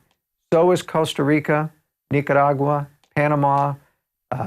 This is the band here from Venezuela to Colombia, Peru, and Ecuador. The bright spot in these nations is Chile and Uruguay. Now, Uruguay looks like it has a higher population density, but in fact, most of that is averaged out. It's only along the coast. Very low population density here. These two countries are fairly free market and amenable to people. These nations, Costa Rica especially, has a great deal of affinity towards American expatriates there, but prices are rising because there are so many Americans there. What people don't realize is that in Latin America, almost all of the educated intelligentsia, bureaucrats in government are Marxists, and they hate Americans, especially after George Bush. So it's very difficult to count on these areas accepting Americans, not taking advantage of Americans. Argentina, Mexico, and a couple of other countries, Brazil and others, have confiscated American bank accounts historically in the past. Now let's take a look at the map of economic freedom in the world. It's very telling about power economically and governmental vis-a-vis liberty. This is a very, very telling map because even though population density showed that these are not heavily populated and they're not very livable like in the jungles of Brazil, look at the economic freedom. These are terrible countries. Actually, China is only temporarily allowing some economic freedom, but it should be darker than this. I didn't create all of this or make the ratings. But look at Mexico, very, very highly regulatory. Costa Rica is a little bit better. Panama is a little better. Venezuela is very bad. Colombia is bad. Peru is bad, or Ecuador is bad. Peru, less bad, and Chile is almost white. Chile's the best nation of Latin America if you're going to migrate. Uruguay is next, small country, not as corrupt as Argentina. In fact, they play off the fact that Argentina is very restrictive about many things, including controlling wealth, and so they get the overflow of people leaving Argentina. Most of the high-density population international crowd lives on the coast. Prices are very expensive. They're in dollars. But here in the interior of the country, I've lived there for a couple of years. That's a real gem. Cheap property, wonderful people, a totally different country than the high-priced coast. There's nothing in Africa that I recommend. This is an anomaly in terms of economic freedom. It's actually just anarchy, and I don't consider that a very good bet for economic freedom. Europe, as you can see, has some economic freedom. This matches my highest recommendation in Europe is Spain in terms of a livable country. A lot of expat communities, Brits especially, that have located down on the Mediterranean side of Spain. But Spain has a good, friendly people, wide-ranging agriculture, and if you'll notice, like in the movie The Great Escape, when everyone wanted to leave Europe in a problem, they went through Spain. So Spain's my top pick in Europe. Australia has a fair amount of economic freedom, but once again, the problem with Australia and New Zealand, twofold, very difficult to get in and get residency, make you pay a lot of money. The Australians have sold out to the Chinese interests. Almost all of their national resources have been bought or have contracted to China. I was reading, National Geographic was bragging that 98% or something of all their mines and rare earth minerals are Chinese run, as if that was a good thing to have Australia now a satellite economically of the Chicoms. But I can guarantee you that China will occupy Australia during the next war to make sure that they secure those things. And so if you want to live under Chinese occupation, it may be very similar to Japanese occupation. The Orientals are pretty ruthless, have very little regard for human life as a philosophy. Historically speaking, they have been the worst abusers of human rights in general against whole populations during wartime. So it doesn't speak well of retreating to these two countries. I think they'll also take New Zealand just because it's too close to Australia. Canada is my second best bet after the United States. The reason I'm still bullish on the United States as a retreat international location is because it's got the highest per capita density of liberty-oriented, freedom-educated people in the entire world. The problem in living in Latin America is that they're friendly to Americans now generally, but if ever the government clamps down on the globalists who control this country and Canada, put out the word to control American expats or send them home, you're going to find that those countries will comply. They are yes men to the globalist establishment. Canada, only advantage toward the United States is millions of square miles of wide open spaces to the north, though the climate is more hostile. The only acceptable strategy I find is living in border areas where you can go back and forth depending on what you need. That's fairly easy to do in between Canada and the United States. I exclude the eastern portion of Canada because all of the cities, about 90% of Canadians live within 50 miles of the American border. and thus they become extensions of the American cities. How does Alaska tie in, or Hawaii? Obviously, Hawaii is not a place to be. Hawaii, I give a 0 rating, the lowest rating possible, because it is an island, because it's far away from the mainland, and I believe it's possible, if there is occupation in the United States during war, it's going to be Hawaii that gets occupied. It's a strategic outpost for military adventurism, and the Chinese would be foolish not to take it. So it's a possibility that China could occupy Hawaii. But in any case, even if it gets cut off, I've lived in Hawaii. I know that it depends on shipping every week to bring in food, gasoline. You're going to be out of those things. Even though Kauai is my choice of an island if you have to live in Hawaii because it can be self-sufficient, Oahu is not self-sufficient agriculturally. The Big Island is self-sufficient. And so Kauai or Hawaii are the best places to be. But I'm afraid, as in any island, that it could be surrounded and occupied and you just simply can't get off the island if you need to. Now, Alaska is a very interesting case. I downgrade Alaska even though you could be self-sufficient there in the southern panhandle up through Anchorage, but it's still a very hostile environment. It's like an island. Everything has to be shipped into Alaska, and it's very, very difficult to leave if it should become untenable to live there. This is not easy to get down through the Alcan Highway. So it doesn't have lines of retreat. It doesn't have lines of retreat. So the only place I recommend, or the only way I recommend for Alaskans, is those that are very, very skilled survivalists who can live in the boondocks throughout the winter, apart from society. If you're capable of doing that, then Let me throw some wild cards at you. What about Iceland? What about Greenland? What about islands that are out in the middle of nowhere, just as bad as Hawaii? Actually, Greenland is worse. There's only a few pockets of civilization on Greenland that survive even in the best of times. And they, once again, depend on absolute shipping for everything. They don't grow anything there. Iceland depends on everything being shipped in as well. Iceland has recovered from its globalist banking nightmare simply by stiffing the globalists. But if you look 10 years from now, you'll find that they'll be penalized and cut off. They, by reneging on their debt, have got a fairly self-sufficient economy right now. But because it is a socialist economy, they'll be back in the piggy bank, negative piggy bank state, probably within a decade. So I don't recommend Iceland as well. It's just, everything is extremely socialistic in Europe, and they're starting to have a backlash right now against the globalists like Sarkozy in France. He's going to lose this next election. So to be clear, from my analysis, the only people that would want to flee the United States is if you're a big fish politically like myself, yourself, Ron Paul or somebody. If it's going to full Soviet-style globalist roundup, taking us to a camp, if we could foresee that happening, we would try to get out of the country or maybe go to a rural retreat, but they might come after us there. But for everybody else, if you really look at it, the United States has the most people that are awake. It's where the fortunes of the planet will rise or fall.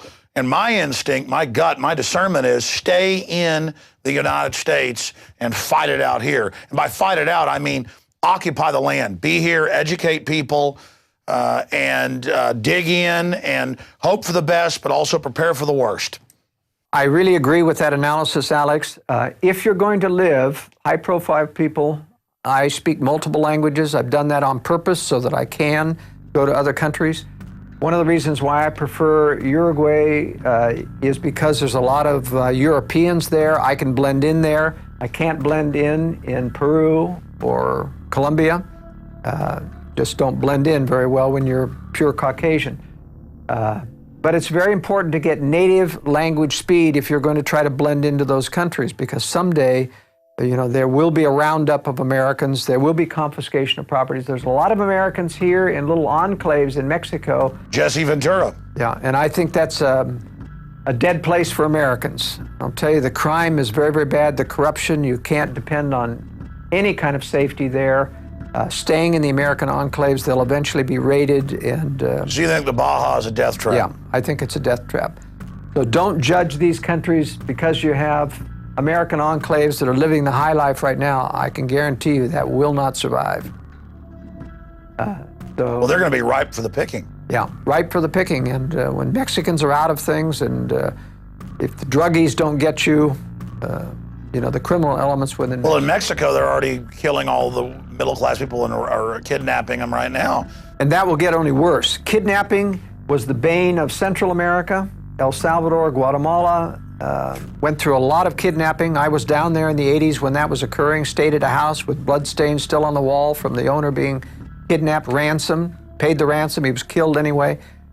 Believe me, this is kidnapping haven, and it will happen once again. It has only just begun. And just to be clear, your knowledge in these subjects is amazing, because I do deep research. I'm obsessed with knowledge. And so much of what I read in the book that I have firsthand knowledge of is very accurate. Like you rate in Texas, the Hill Country, which I chose outside Austin, is not perfect, but if you're looking at Texas, that's one of the better places. That's right, and we'll cover that. We're going to talk about Texas and give you some examples of specific states. We have the map on the corruption index on internationally. So here's the map on the corruption index internationally. What I want to point out to you in strategic relocation, there's lots of maps like this in the book. This is almost identical to the economic freedom map. In other words, there's a high correlation between economic freedom, of which you see very little of. The dark areas are the unfree areas. And you'll notice here that the Sudan is not, has a high level of corruption, and that's why it was an anomaly to be economic freedom. It's the corruption and the anarchy there. But that's about the only analogy. It's like Los Eisley Spaceport in Star Wars. That's exactly right. That's a very good analysis. Okay, from now on, let's move into analysis of the factors that we discussed. Let me discuss something about the organization of the book. After we cover section 1, which is about how to find a safe nation, then we go into an analysis of North America, which is my preferred area for North Americans, because they blend in. Even though we're going to have a great deal of tyranny here, our chances of being able to blend in, disappear, go underground are higher, being that we have a great, many millions of people that can help support us in that.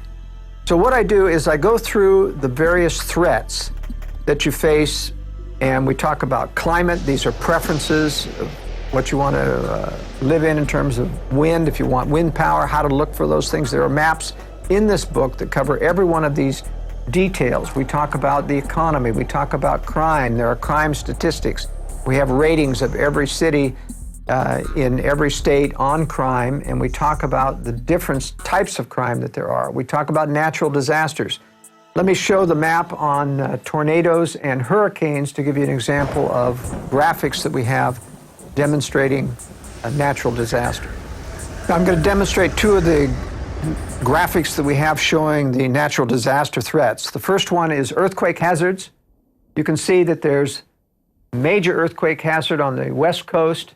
In the Rocky Mountains, that's Yellowstone Park area, which has a volcanic hazard as well. This is the New Madrid Fault, and these are other minor faults coming through the southeast.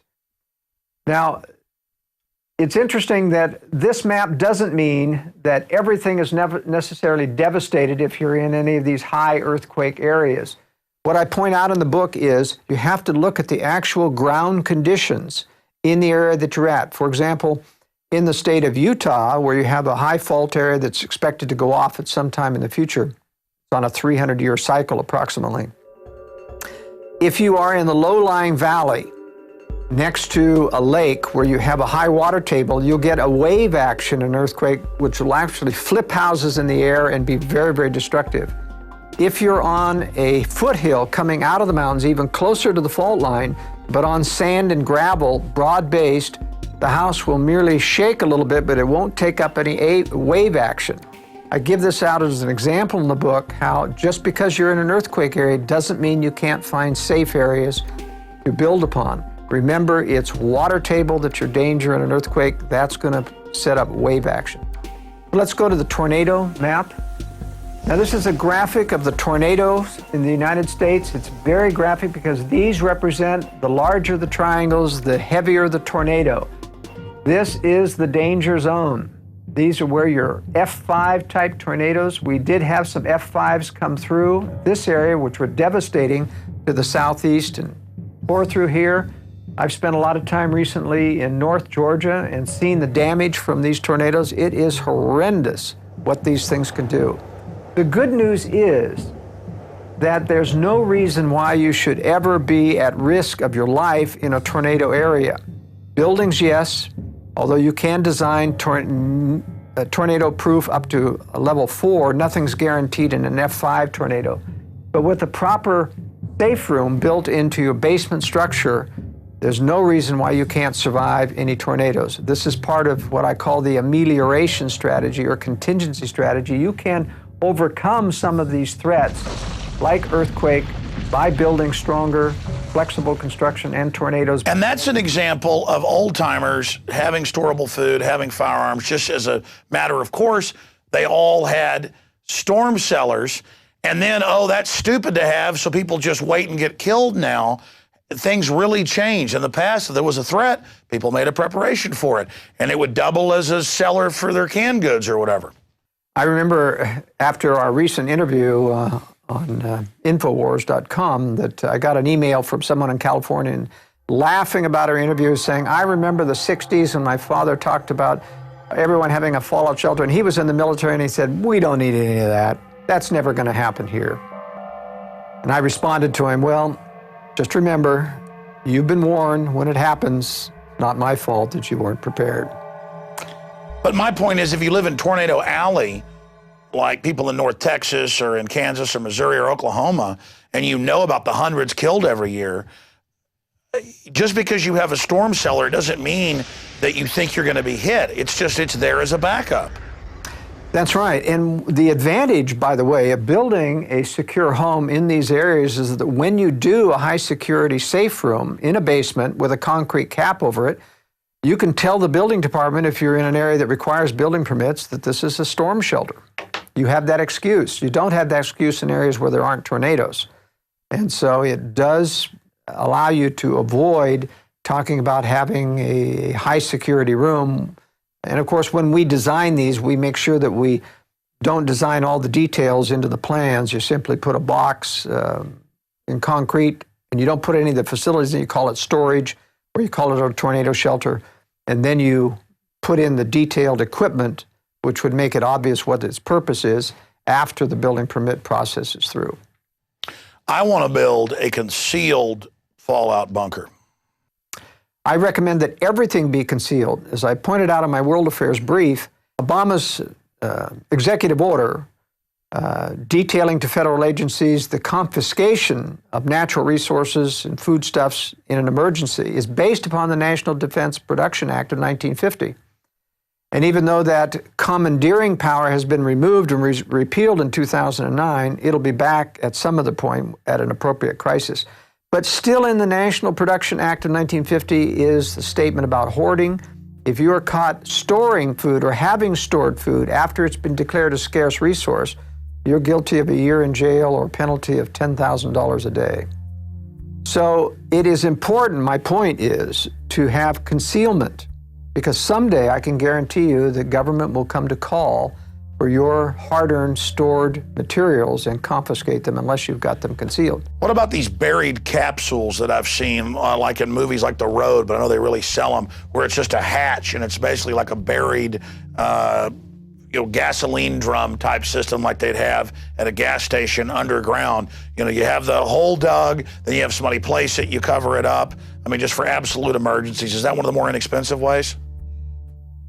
It is, in one way, more inexpensive, but it's practically, as a practical matter, something I don't recommend. And the reason is, it takes a lot of in and out of one of those holes to stockpile something. The chances of you doing that without anyone seeing you, or getting to it when you want to without somebody seeing you out in an open field, or even if it's got a few bushes around it, very difficult to do. That's why I always recommend, whether it's a concrete cellar, a hidden facility under the house. That's right. Under the house, under a shed, under a barn, so that you can drive into it, unload in privacy, rather than doing something out in the open. Even these self-contained bomb shelters, they call them, and I don't think most people need them because they have all these blast valves. If you need blast valves, you're in a blast zone. Move. Spend the money to move. Yeah, you don't want an armored structure like next door to the military base that's going to be hit by all the I mean, why spend $60,000, $75,000 for an armored shelter that is buriable when you're in a blast zone? If you're in a blast zone, you move. You spend that money to relocate where you don't need the blast valve, you don't need the expensive, and then you can build a regular concrete But again, even structure. if people don't think that there's going to be a staged nuclear attack, the map's all overlay. The population density, all of it, the rural areas for economic collapse, everything, they're the place to be. That's right.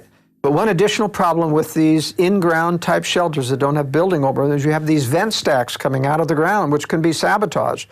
And a lot of people don't understand that a vent is like a microwave conduit communication changer. You can sit there and hear everyone whispering in the smallest tone of voice inside a shelter if you can get close to one of those vents. What about a redoubt built up in the side of a hill, trees in front of it? It can have like ports for guns, all of that.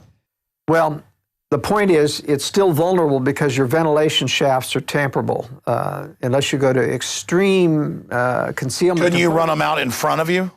Well, you would still have to have them come out into the air. That means you've got to put them into a hollow stump or something so that it's very difficult to do. It's much easier to disguise it within an existing building. So they go through the building, the vents are in the walls, they come up into the attic spaces where they can't be seen, or they come up through chimney systems so that nobody can get close to them to hear anything that's going on inside.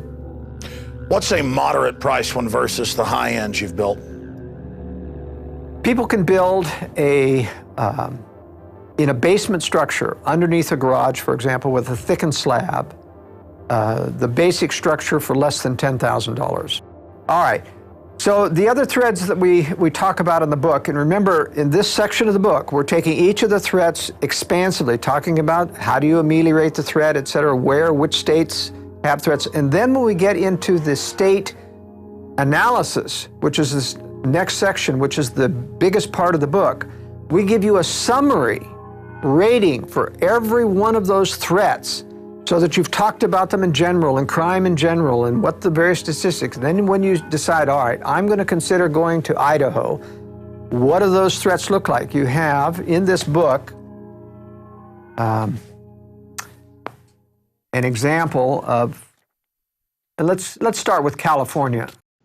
Whatever you do, get some food, get some water, learn how to use a firearm, and most importantly, get your mind right, get your heart right with God, and meet like-minded people in your area that understand we're under a private, corporate, tyrannical world government that wants to bankrupt us and wants us in compact cities where they can forcibly inoculate us, take our children, put us in re-education camps.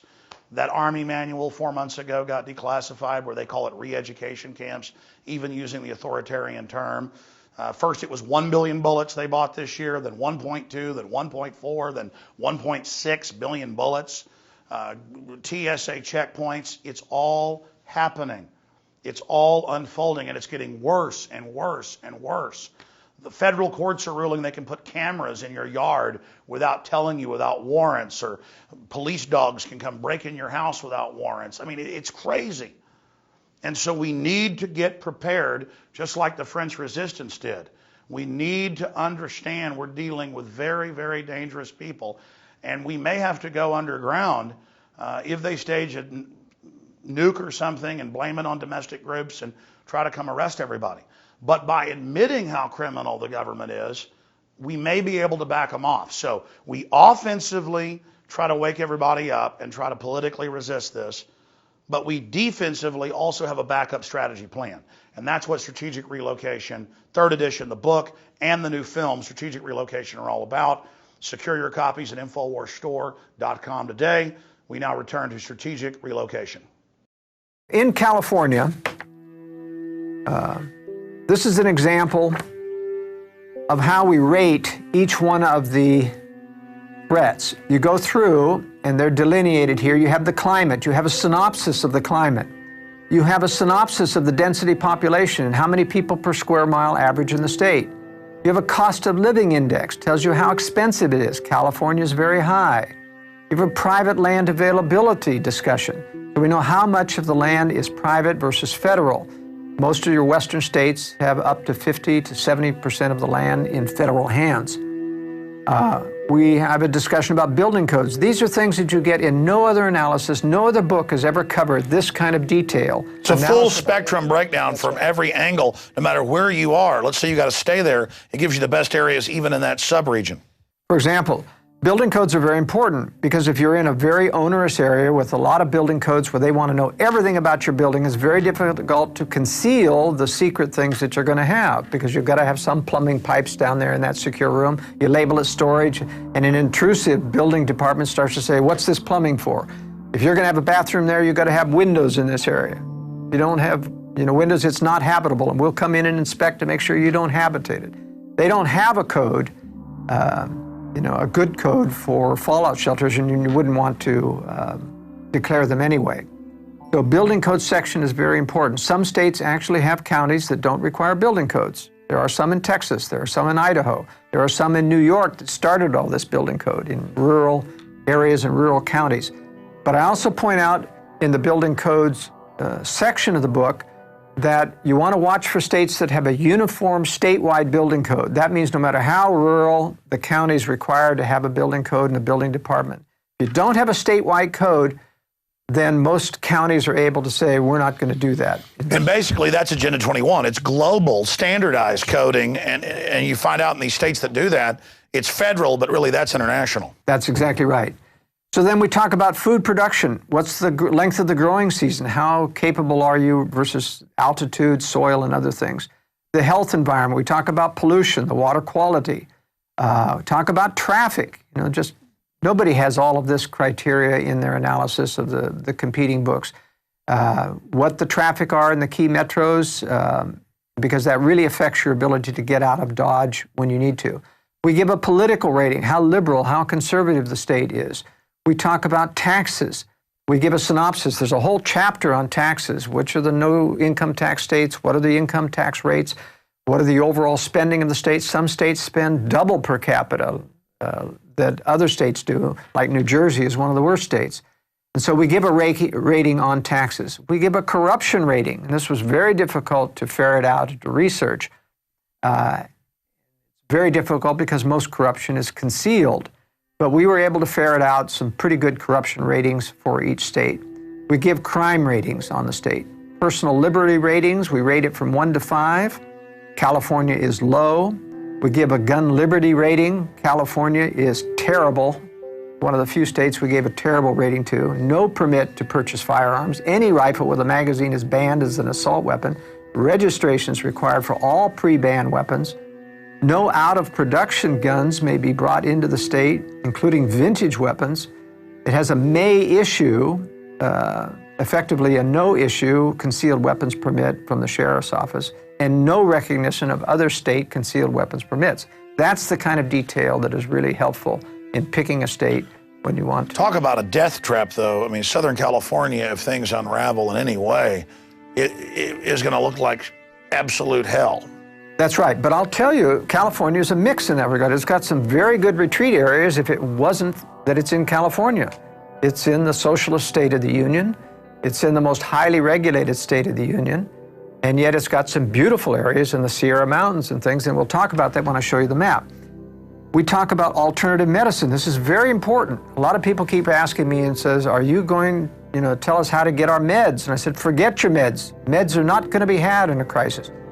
Learn to use alternative medicine now and get into states which allow alternative medicine, because then that little mini industry isn't stifled. You have naturopaths, you have chiropractors who know how to prescribe good nutrition, etc. I talk about homeschooling freedom. This is going to be very important. Another thing on alternative medicine you need to be aware of is that hospitals someday are going to become a screening, filtering mechanism to screen out homeschoolers, screen out people who believe in discipline, because they already admit that. They say it's going to be the new tyranny to enforce all the surveillance. And vaccinations and those, and it's very deadly. California just passed a law where they vaccinate kids without parental consent. I mean, that's like red alert exodus. And so what I'm saying is alternative medicine and lay midwifery freedom in a state is very important, because the ability to have children outside of a hospital with a trained lay midwife is very important to avoiding the trap, the stamp of You know, we have known stories of women who have said, I don't want vaccines. They take their baby away to the nursery and they come back, oh, we forgot we vaccinated your child. Or they try to have CPS take them. And that's what's so amazing is how deep the tyranny's already gotten. And someday there's going to be a litmus test whether or not they'll give your baby back from the nursery. You've got to sign that you don't believe in cruel and unusual discipline like spanking, you know, that you'll have them vaccinated. And they won't give your baby unless you sign on the dotted line. So someday I believe that freedom-loving people are going to have to stay out of the public schools. They should be out of them already, frankly, and they're going to have to stay out of the hospital system. And that means learning to be healthy, learning alternative medicine, good nutrition. Well, I think it's important to exodus the major cities to create communities of liberty and freedom already. I mean, why wait? Why wait for the threat of biological weapons or collapse? We should be getting the hell out of here to begin with. But realistically, a lot of people still have to stay close enough to live. A lot of people don't have the liberty of husband and wife. It takes at least a full-time job for a husband and wife to teach at home. So the globalists did that on purpose. I understand the limitations, and I realize one of the reasons they made it tough economically is to get the women in the workforce, to degrade the family and those types of things. But I think if you work hard, if you read through the section on contingency planning and how to, you know, you can work through and start to make progress towards getting out of this kind of society and the traps that they're doing.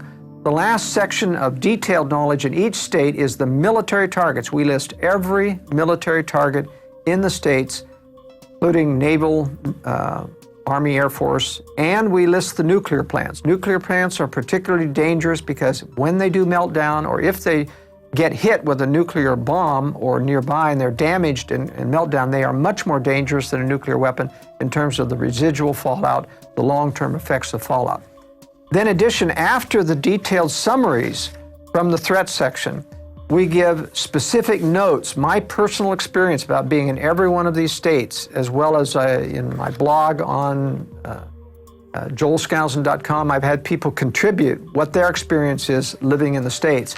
And then one of the most valuable sections of the book is city-state specific strategies, or city-specific strategies, meaning for every major metro area in every state, I go through and explain where are the best places relative to that metro area to relocate relative to the outflows of refugees and how to avoid the bad areas. So this is a sub-strategy. If you can't afford to move out in the middle of nowhere immediately, you find those pockets that are nearby to the major metro areas. And I point out the areas that are away from the refugee flows and the specific areas around the city. This is very valuable information. Nobody else does it. So many of the other survival communities simply says, get out, there's no other choice, you're gonna die if you stay.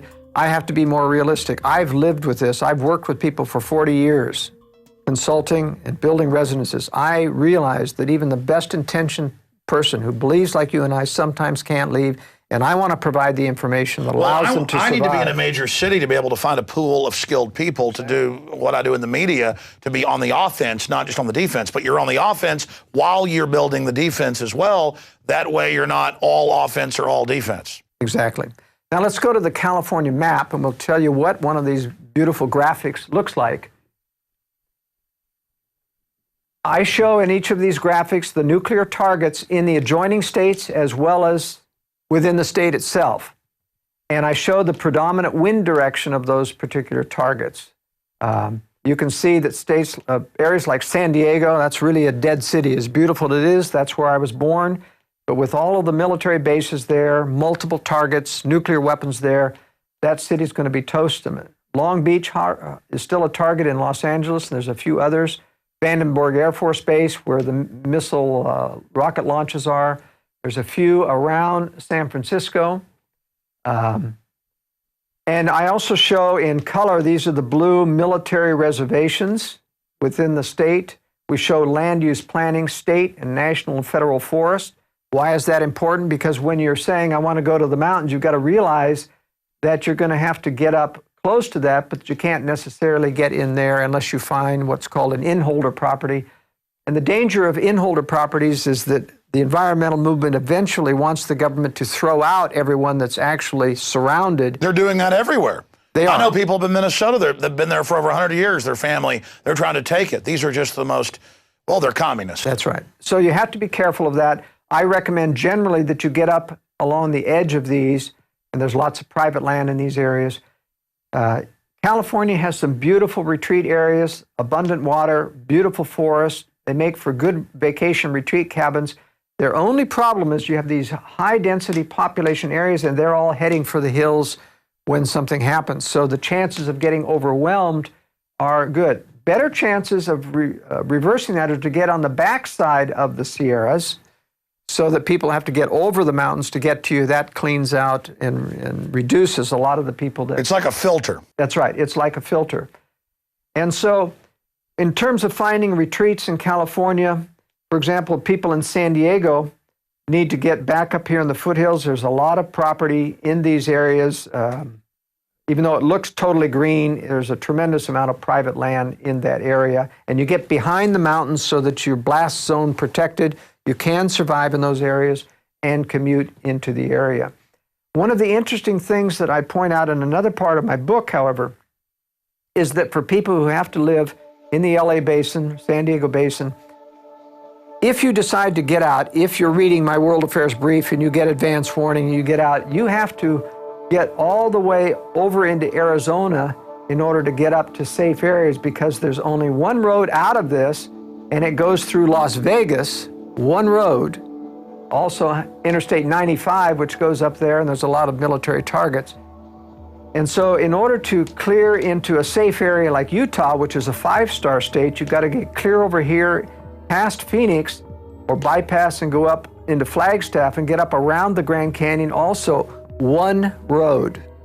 That's how tenuous it is to get to safe locations from this Southern California area. You got 30 plus million people in California. That's right. So you see, it's very difficult. One of the strategies that I recommend for people who are young enough to learn is to learn how to become a pilot. Being able to fly out of these areas is a great strategy. And it's an industry that's going down, so there's a lot of room, a lot of people hungry to train you and fly you, and it takes a little bit of money, but generally you can get a pilot's license for less than $5,000. So that's another strategy. Let's talk about a safe state now. Let's go to Idaho. Before we go to the Idaho map, I want to go to a general map of the United States to show some strategic value of areas in the east and the west and why Utah and Idaho end up being so highly rated. As we remember, we talked about population densities are extremely high in this eastern area. And in fact, it extends completely over to about halfway through the states of in the middle of the country. A lot of people out here in the farmland as well. Because of that high population density, none of these states rate anything above 3 in the East Coast. Tennessee is the highest rated state because it's got the Cumberland Plateau. There's this big Appalachian mountain chain here, which kind of is a blocking area for the major population center here. The Cumberland Plateau in Tennessee is a high 1,000-foot plateau. People will tend to infiltrate through the mountains, over the mountains, through the valleys. And when they get into the Tennessee valleys, they're very tempting to stay in the valleys. Nobody wants to climb up a 1,000-foot plateau where there's not a lot of people. That's one of the reasons why this is very good. For the Northeast, they need, there's this Northeast region of the wooded areas of Maine, New Hampshire, and Vermont, and upstate New York. Those are the only safe areas. The problem strategically is that once you retreat up there, you're stuck. If it becomes untenable, you can't get back west because these population flows will flow this way and cut off any retreat unless you go up through Canada, if one wants to try to get further west if this becomes untenable. The major refugee flows coming out of the East Coast will be in this population area here. They'll head out through Philadelphia, Pennsylvania. Some will go north along that, some will go south this way, trying to avoid the mountains. And that's why we give a lower rating to the southeast states, Mississippi, Alabama, and Georgia. They'll also have all of the refugees flowing out of Florida. This is a 0-rated state as well because it's untenable for survival of this amount of population, and most people will tend to flee south and then west towards Louisiana and Texas. So that's going to make Louisiana, Mississippi, Alabama a disaster zone. Right. The only good areas that I recommend in these southeastern areas are the northern hill country and mountainous areas. The Ozarks of Arkansas are a good area, southern Missouri, That's the primary destination. Yeah, a lot of elites Midwest. are building bunkers in that area. That's right, they are. The great advantage that the West has, the far West, now these are your troubled areas here where your population densities are, but centering around Salt Lake City, for example, even though this is not a recommended area itself, and you can see there's a military target in Hill Air Force Base as well as the new NSA computer center, data center there, which makes another additional target. The greatness of the Intermountain West is that you're surrounded by 500 miles of mountains or deserts that keep people from Denver, Los Angeles, San Francisco, or Seattle from getting across those deserts without gasoline, electricity, and other infrastructure. You're not going to walk across those things, I can guarantee you. It has a huge filter. It's a huge filter, and that's why this is the safest zone here in the West. What's the sweet spots? Where do you live? All right. I live in Utah here, and south of this zone here, which I consider the southern and central part of Utah safer than the north because you're cut off from this area here. How is the gorgeous areas around Monument Valley down here in the south? Yes, these are all the red rock country of Utah, and the beauty of red rock country is that they're desert, there's very few people. You can survive. The mountains provide the reservoirs of water. There are rivers coming out of all of those mountains, and if you can get water, even though it cannot sustain a great deal of population in these areas, you want that to be a filter. You want people to think, I'm not going to Utah because there's no water. Well, there is water for those that are already there. And there are high altitude mountains for retreat cabins, which become very inaccessible, in excess of 7,000 to 10,000 feet, where you can get up where very few people can hike and get to. And they're forested here. Now, Colorado has some of the same terrain, but the problem is Denver is a major New World Order center. There's a major concentration camp being prepared in Denver. There are secret bunker systems under the Denver airport. There are black helicopter bases out of Buckley Air Force Base in Colorado. And just a few miles down the road is Colorado Springs. And there's Colorado Springs, Cheyenne Mountain. I don't know why the powers that be moved NORAD out of Cheyenne Mountain into Peterson Air Force Base. It makes the city an obliterated target. And I have recommended everyone in Colorado Springs who hears my voice needs to be relocated so they're not there, because the powers that be have made a major Air Force base within the city as a target. Omaha, Nebraska, of course, is Offutt Air Force Base. That's the alternate Cheyenne Mountain here, and that's where all of the powers that be went during the 9/11. That's where the president went. That's where Warren Buffett had all of the CEOs, top CEOs from the World Trade Center at Offutt Air Force Base. You can't tell me that they didn't know what was coming on. Now, Montana, Idaho, and Wyoming are, to a certain extent, in many regards, better than Utah. I got to stop you. How weird is that? It was in the news that they had hundreds of these top people. Before it even happened, they were all there for a special announcement. What was said in that hangar? What was done? I mean, did they say, look, you've seen what's happened, get in line? I mean, that talk about bizarre. It is. Unfortunately, nobody's talked. We don't know. They won't give a list of who was there, although we do know that some of the CEOs that survived were at Offutt Air Force Base. Yeah, who would have been in the World Trade Centers that day? That's right, who would have been in the World Trade. They had advance notice. Now, I'm not saying that everyone who left knew what was happening to the World Center, but certainly Buffett knew. Certainly, he's shown himself to be an insider player. And that's the excuse to get him out. And plus, they're acting secretive about it. That shows you something was going on. That's right. So there are some advantages to being to the north in more hostile climate in terms of, and this is the area right here, which Jim Rawls of the Survival Blog has his redoubt, which he feels is the safest area, but that's from a military standoff point of view. I don't subscribe necessarily to that for most people. Very few people are capable of engaging in a military standoff. I also give high credence to areas that have a high population base of people of the Mormon faith because they're preparedness oriented. They have a lot of food storage, a lot more than the population in general. Shifting gears, I noticed Montana and North Dakota has incredible nuke strike points. That's right. These are where your missile fields are still remaining in the United States, and that's why I give a very poor rating to anything in this area here. But there's a mountain range separating this safe area here, and that is not a missile strike area, that's a Bureau of Land Management area here. But this is where Pastor Chuck Baldwin went with his people, Whitefish, Montana, Kalispell, Montana. It's a very good area. The problem with these areas, they are very safe. They are a long distance away from, how should I say, civilization. So you got to take 2 hops to get to a major port like Seattle or other place where you can fly out. So if you're running a business, if you have to travel, that's why for most people, this area around Salt Lake City, even though I don't recommend the city itself, this area is much more user-friendly in terms of getting... Moving quickly, tell me about the Midwest. Tell me about Austin, where we're at. Tell me about... All right, so Texas, and what I really need to do is shift to a different map here. These are the safe areas outlined in yellow here. And let's talk about Texas a little bit. We have accentuated, this has been enhanced graphically to show population in red. Every one of these dots are thousands of people. And what we've shown here is like an arterial system. This is where your danger zones are, where large population centers are. San Antonio is a large one. Dallas-Fort Worth is the largest. Houston is a large one here.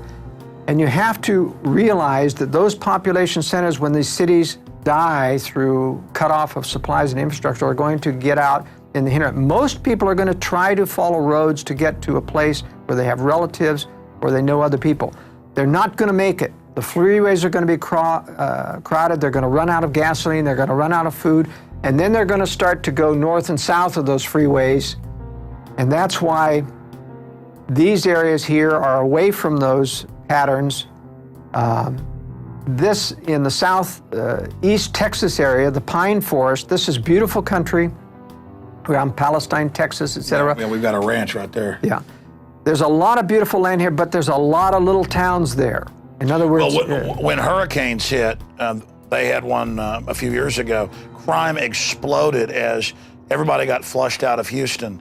And literally the millions of illegals, that was one of the big problems. It just poured up into these areas. But a bunch of people got shot when they were trying to rob and stuff. But it was a crime wave up here as everybody got driven out of Houston when it flooded. So these are what I would call macro recommendations, meaning these are general areas where you want to find specific. It doesn't mean that everything is as safe as everything else here. I give specific recommendations in the book of how to find specific safe properties. It's just if you're going to be in Texas, here are safer areas. That's right. Here are bug out routes. Right. These are the areas, and these are the dangerous areas that you don't want to be anywhere near close. Remember, you can look at these as pockets of high density people that when things are cut off, they suddenly triple their size, and everything around that becomes compromised as they expand out to look for food. So even though you may right now have a real nice piece of property outside of Austin, if you're 20 minutes away, the chances are it's going to get overwhelmed at some point. So you need a leapfrog strategy for minor, moderate catastrophes. You can survive 20 minutes out, but then you need a cabin out there in the hill country further on that's out there so far that nobody's going to walk to it. That's the basic strategy. And as you see in this of the Midwest here, you see these huge areas, Detroit and Chicago and Columbus and Cincinnati. And even though there's a lot of rural and you drive through those areas and you think, gee, this is still very rural, you've got to look at these depictions that we've made of how dense these populations are. And when they spread out, all of these areas around those are going to be compromised. And so you have to be pretty far away to even have any chance of surviving. And you're much better off when you start getting further west, where it gets... And just watch what the elites do. It's on the news. They're building bunkers and castles and armored redoubts in the Ozarks. That's right. I mean, it's amazing. And I know you've built some of these homes or advised on them. That's right. So let's go to Idaho then, if you want to bring up the map of Idaho, and we'll talk about a safe state and some specific areas in this. Now, Idaho has Boise here, which is the only economically viable area for people who have high-income jobs, technical jobs. Boise's kind of a new technical center. This is a beautiful farming valley along the Snake River. Good areas on either side of this. This is all irrigated farmland. This is a little better out here in terms of being away from the main freeways. Very few people come up this way, but this is a beautiful retreat area here. Lots of farmlands here. This is Jackson Hole over here, which is not a good area, but this is a beautiful mountained forested area here where lots of high mountain cabins, and yet you can grow crops down here in this area. This, however, this just shows how I point out in the book, climate plays a role. This is the Rocky Chain coming down here, and then it goes down into Utah. Your cold mountain air from Canada comes sweeping down in here, and you get some very severe cold winters. These areas are almost 15 degrees warmer in the winter than these areas because these mountains keep this cold air from coming back into this area. This is a banana belt here in Idaho around Lewiston. One of the top retreat areas here is along the Nez Perce River. This is where Kuskia is. This is the Nez Perce Indian Reservation, which I don't recommend you get on because of the sensitivity of minorities taking back their land, even if they contract with you. But here you get Columbia River, moist northwest air. You get trees growing down at the 2,500 foot level, conifer trees, whereas here in the high mountain and in Utah, you don't get conifers up till 6,000 feet. It takes snow to melt to grow conifers. But here you get enough rain from the northwest coming over that you have a microcosm. This is like northwest climate clear up here into the panhandle of Idaho. A lot of beautiful areas here, Boundary County, around Sandpoint, Idaho, no building codes up in Boundary County. This is where Hayden Lake is, where the Aryan Nation was. They have been rooted out. This was a government operation of playing like they were neo-Nazis. They had hired Pastor Butler to run that organization, but they're cleared out now and gone. So this is healing. I don't normally ever recommend people get around a government-operated survivalist or phony survivalist community because it gives the whole... And they're looking to set people up. And they're looking to set people up. So you don't want to join survivalist groups that are very public, militia groups. You want to be supportive, but if you join, all of those organizations get infiltrated. Very dangerous to be a part of it. So I recommend informal networks of people.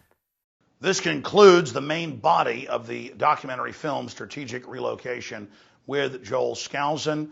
If you get the DVD at InfoWarsStore.com for your library, it has an expanded extras section dealing with securing the home itself. That is really just a gateway into truly securing your home. And Joel Skousen breaks that down in his book, The Secure Home, also available at InfoWarsStore.com.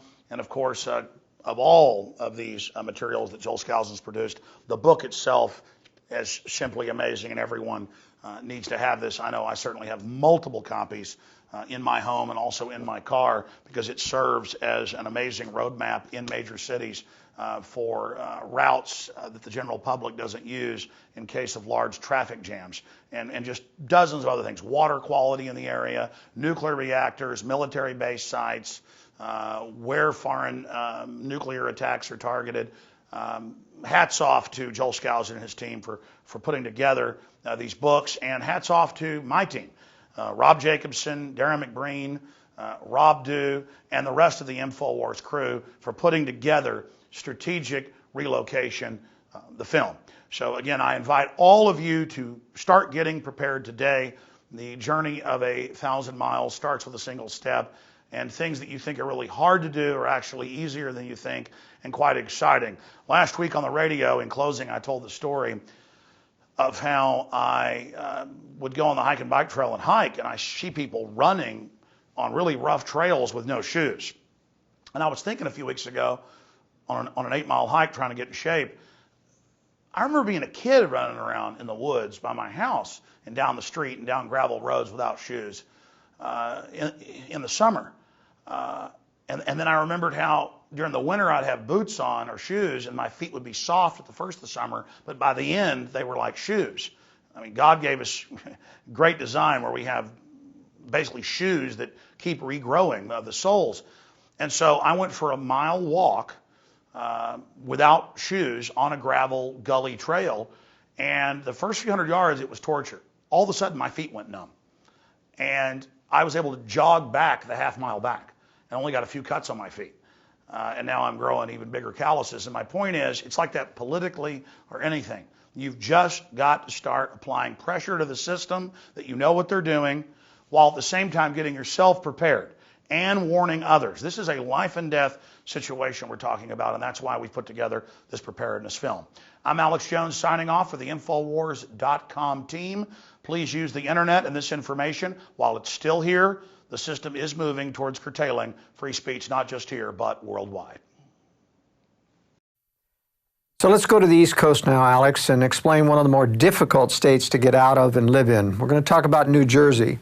New Jersey is a zero-rated state, like Florida and Hawaii. It's just got a tremendous amount of difficulties to overcome.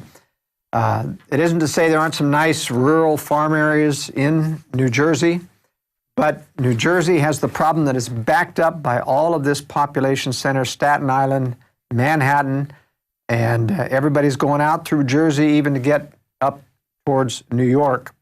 So this is one of the most difficult things to consider as well when you consider you've got Philadelphia right here, so that you're sandwiched, and even people trying to go this way is going to run smack into the social unrest of Philadelphia. Going down south in terms of retreats is a problem because you've got this Delaware River coming up here. You're cut off except for a few bridges. There's nothing worse than trying to retreat and having millions of people come down there and get stuck at a bridge where nobody can get across. So I have taken time in the book to give a very specific example of how you plan if you have to live in New York and you're living in a suburb of Newark, for example, of how to get out of this area and how carefully you have to plan. I'm going to switch to this larger map now to indicate how to do this. This is Newark, Manhattan here, Staten Island. In our example, we've got a family living in Livingston. This is in a suburb, and there are miles and miles and waves of suburbs. They don't start to really get rural until you get out about this far. This is a close-up of where we live in Livingston here, and it shows the problem. We've got freeways here and here, and a lot of people don't realize that these freeways are trap zones. You cannot cross the freeways unless you find an entrance or an off-ramp or an exit. And I believe that in a crisis, not only will the freeways be packed full of people, that all of the on-ramps and the off-ramps will be packed with people too, and you won't be able to cross the freeway, even if you don't want to get on the freeway. But in every freeway, there are a few places. One is right here. This road goes under the freeway, and there is no off-ramp or any on-ramp. So you can scoot on by that freeway and get going further on. This is another alternate route that I've planned out here. These are all rural roads, non-major or secondary roads that also go under the freeway here. It's very, very important. You've got river obstacles here. You've got to watch for bridges. You've got to plan various bridge routes to make sure that you can get across there. So now going back into the larger map, we're trying to avoid Picatinny Arsenal, which is a secondary nuclear target here. We'll stay away, give them a wide berth. The freeway goes much, much too close to that area. If you ever do, by the way, get on a freeway, you want to make sure that you get on past any major cities so that there isn't anything to block your way. You take 80, which is the better freeway in getting out. It takes you up towards northern Pennsylvania. It's the clearest route out of the east to take Interstate 80. 78 takes you right into Philadelphia. Not a good freeway to get on. You're going to have to get off before that. And you have to get around these areas, mostly through secondary roads, if you're going to bypass Philadelphia. If this is clear, if you get on after Susquehanna, your chances of getting all the way to near Buffalo are pretty good on that freeway. But for our example here, we're going to take and do a retreat in a rural town called Newton here. And the alternate routes are the ones in gray. This is the main route that we've chosen. Tried to avoid bridges, but you can't with this many rivers here. Once on a rural road, we want to avoid going through the town of Susquehanna. So this is our primary route, even though it goes longer and further away to get to Newton. This is the preferred route. You really want secondary roads, not freeways, that go through a few towns, and it's very difficult to find because secondary roads do go through towns. So basically, wherever you live, you should at least think about evacuation routes that aren't on the main road. I mean, when it's Friday night, you can't get home because of the traffic. Whenever there's a hurricane, it creates traffic all over the state because everybody drives up. People die on the highway. They get stuck for days. They run out of gas. I mean, if you get a real collapse or a war or an attack, it would just be bedlam. That's right.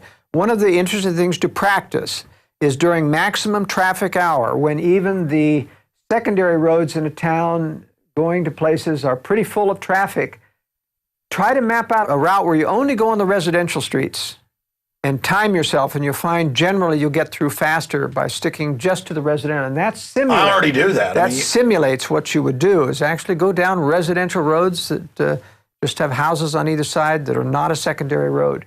But this is the key. The key is finding, and you have to do this with Google Maps. If you get to Google Earth or satellite view, you can zoom in close enough that you can see, if you follow this freeway with your mouse, you can find areas that don't have an on-ramp or an off-ramp. And that's the secret for getting through. But bottom line, if you can, don't live in New York or New Jersey. Don't live in Hawaii. Don't live in Florida. And if you're going to have to live in one of these other states, live near enough to one of these safer pockets. That's right. And what I tell people is that you do have time. I'm convinced that the scenarios that we talked about of economic collapse are not going to occur precipitously. The dollar cannot be devalued. A devaluation refers to a fixed rate compared to another currency that is allowed to make one get lopsided. And a devaluation occurs, they change the fixed rate, and suddenly it's worth 30% less. That can't happen with the dollar. It's not pegged to any other currency.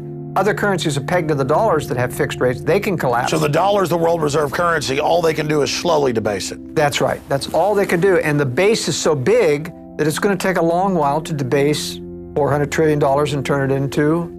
But it's causing the other currencies to accelerate their debasement. So that's that. You know, the experts think there's some trigger point where it accelerates the devaluation. Well, I'm not so sure, because we have to remember that the other currencies love U.S. inflation. That allows them to hide their increased inflation and still stay equal with the dollar. So there really aren't a lot of people in international banking circles that are against dollar devaluation. Bottom line, the globalists have thought this out. They have thought this out. They're protecting themselves.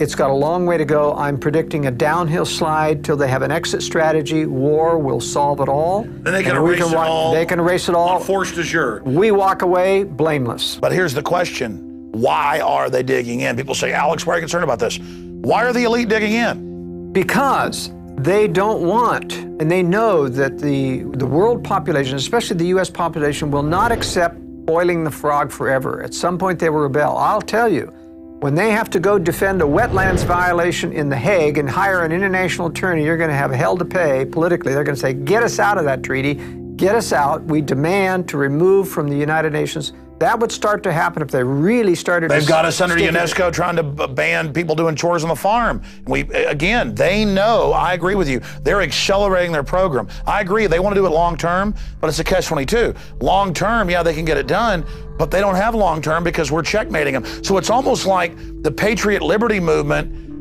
is so successful, we're almost driving them into a confrontation. Where they have to choose war as the ultimate thing to knock down the opposition. The war knocks down all opposition. So then why not go ahead and give in to them? I'm not saying that, but if we're driving them into doing this, which I agree, then why do we do the right thing? Because justice be done, may the heavens fall. We can't give in. It's against our principles. We can't just walk in and say, we give up. So it's better to confront them and force them to react on our turf than to just lay down. Absolutely, because at least we build a remnant. This is to me, it doesn't matter if I don't believe that we can win back the whole nation. My purpose is to do what's right, convert as many people as possible, leave the rest up to the Lord, create a remnant, and out of that remnant, He can inspire them to band together to build liberty anew. But I believe personally that we'll build liberty anew in pockets, not as an entire nation. A nation has to go through tribulation, retribution, collapse and fall before it rises again. And it starts like the U.S. did, as a pocket. You can't reform London. You couldn't reform England. They tried.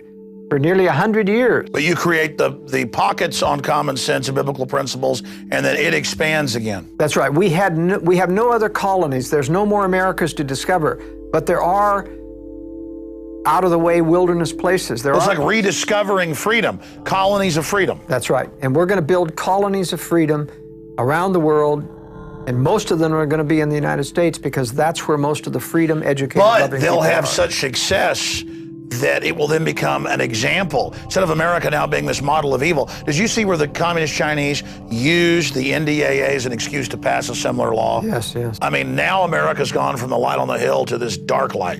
And in fact, the Russians themselves have increased their sophistication about the use of conspiracy and feigning weakness through watching the American globalists do it to us. And in fact, that's what Russia Today, RT television, is focusing its attention on American conservatives. American conservatives keep thinking, wow, we got a television station that tells the truth. Well, they're not telling the truth because they like us. They know that it will foment division, and they hope to capitalize on that someday. But these KGB disinformation outfits are not our friend, even though they tell the truth a good portion of the time. I've noticed they let me on RT America that's just focused here. They do not have That's me. right. They do not have me on the big global one that's actually on broadcast TV in Europe. Watson says, because I have guys that work for me over in England, or they contract for me over there writing articles, great minds, and they say, yeah, this is on broadcast TV here, not just on cable, but that's the big RT. But they'll have me on to talk about it here, but it's compartmentalized. That's right. Absolutely.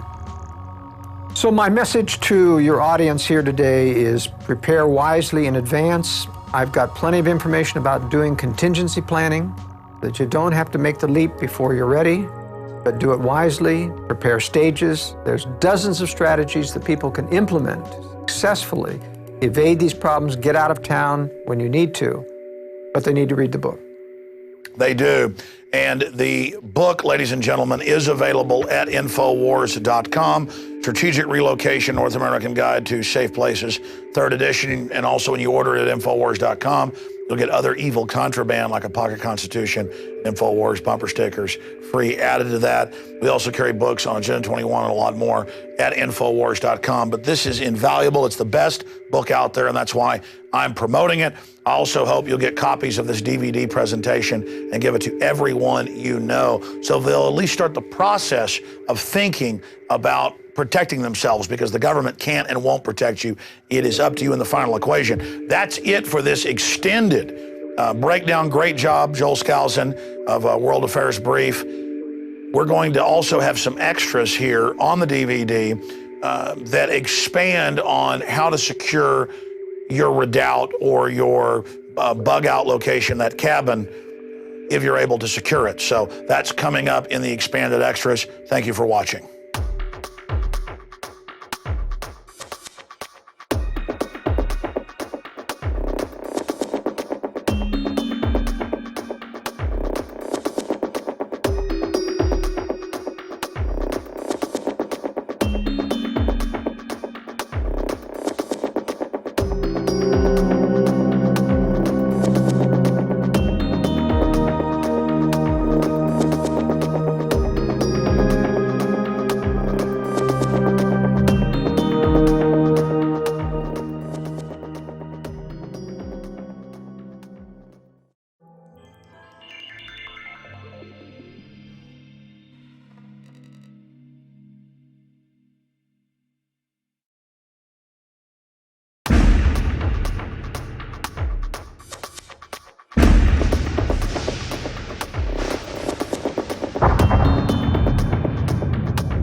You've just watched the amazing presentation that Joel Skousen broke down in close to 2 hours, the secrets of survival that the establishment trendy preppers are not talking about, and his book, Strategic Relocation, North American Guide to Safe Places, 3rd edition. But he's also written countless articles and the best-selling book on the safe home or redoubt itself.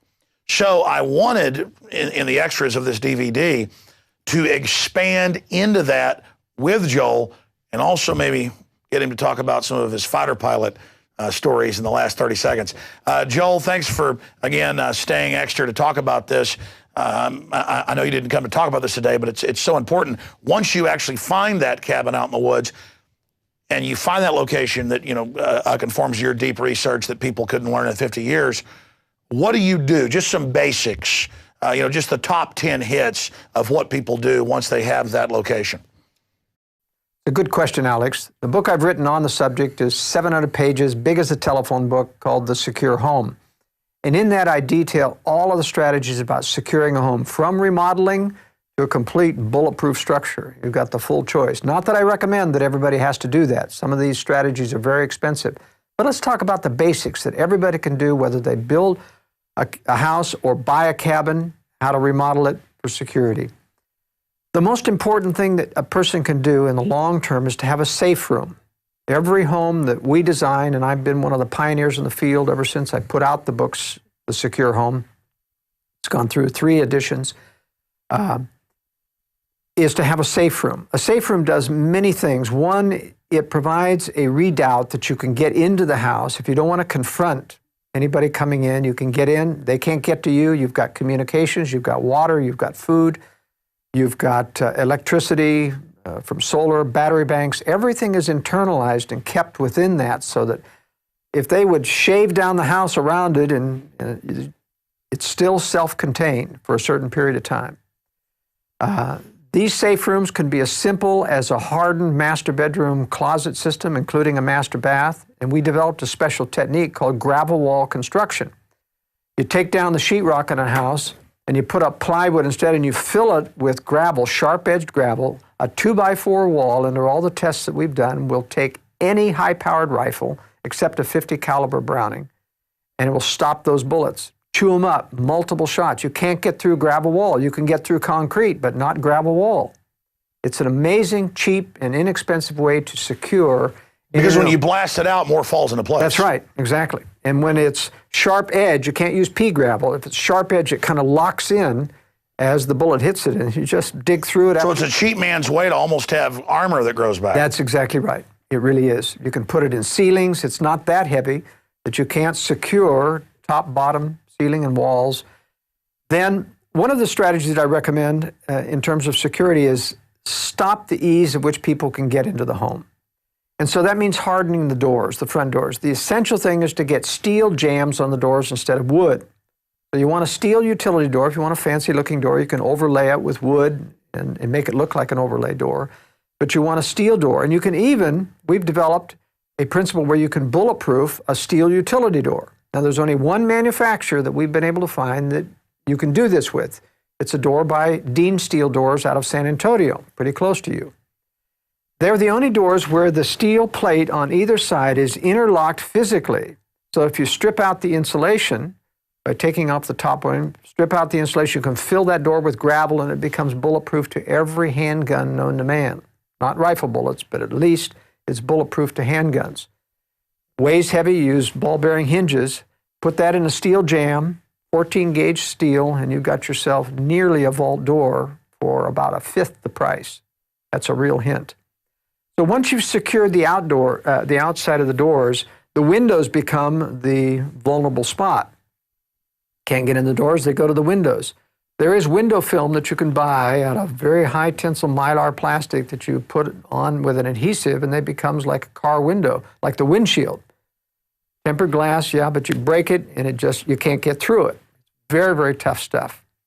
That's a way to secure windows. We can design even bulletproof shutters out of bulletproof steel, and we've done so on various homes with special ball bearing rollings, so you can just close it up and shut it down. But it limits the design because you've got to have room beside each window to either have opening shutters or sliding shutters that close that off. But let me go to a strategy about the master bedroom. This is a very important strategy. The worst thing you want to do is be asleep at night and have somebody get into that master bedroom or break it open, and you're trying to wake up, fumble, even if you have a weapon, trying to find it. That's been my plan, is to secure the master bedroom, not just from reading your book, but even before I read it or scanned over it, I'd actually thought, I sleep like the dead. So I would love to sleep in something that was like an armored. That's right. That means hardening that door. At the least, you need a solid core door with a special strike here that has long bolts that go in so that they can't break open that wood jamb. The wood jamb is the weakest part of the door. They're made out of very flimsy pine generally. So even if you have a solid core door and you don't have a reinforced jamb, you can still break it down because the jamb gives way. So I like to put reinforced steel plates on there so the jamb is tight and going into the wood structure at the minimum. And for a good home, we'll go ahead and put steel utility doors. Doesn't have to be gravel filled, but put steel utility doors in a master bedroom. You want a safe room in a master bedroom where you can be secure if there's an intrusion.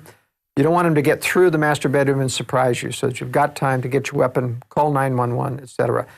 In the homes that we design, we always have an exit out of the master bedroom downstairs to the basement, so you don't have to go out your door and down the stairs to get to your safe room. And we also design homes from scratch so that the children can come from upstairs, or we design the bedrooms to either side of the master so they can come through a closet and get to their parents' room and then down into the safe room without having to go through the stairway or come through the master bedroom. Those are ideas that really help you to avoid confrontation. Even if you're armed, you don't have to confront if you can avoid. And I don't hear you mention dogs. Are dogs any good? Oh, yes. Dogs are very, very when good. I come in at night, I mean, not that they're even vicious, but the French bulldogs immediately bark. Absolutely.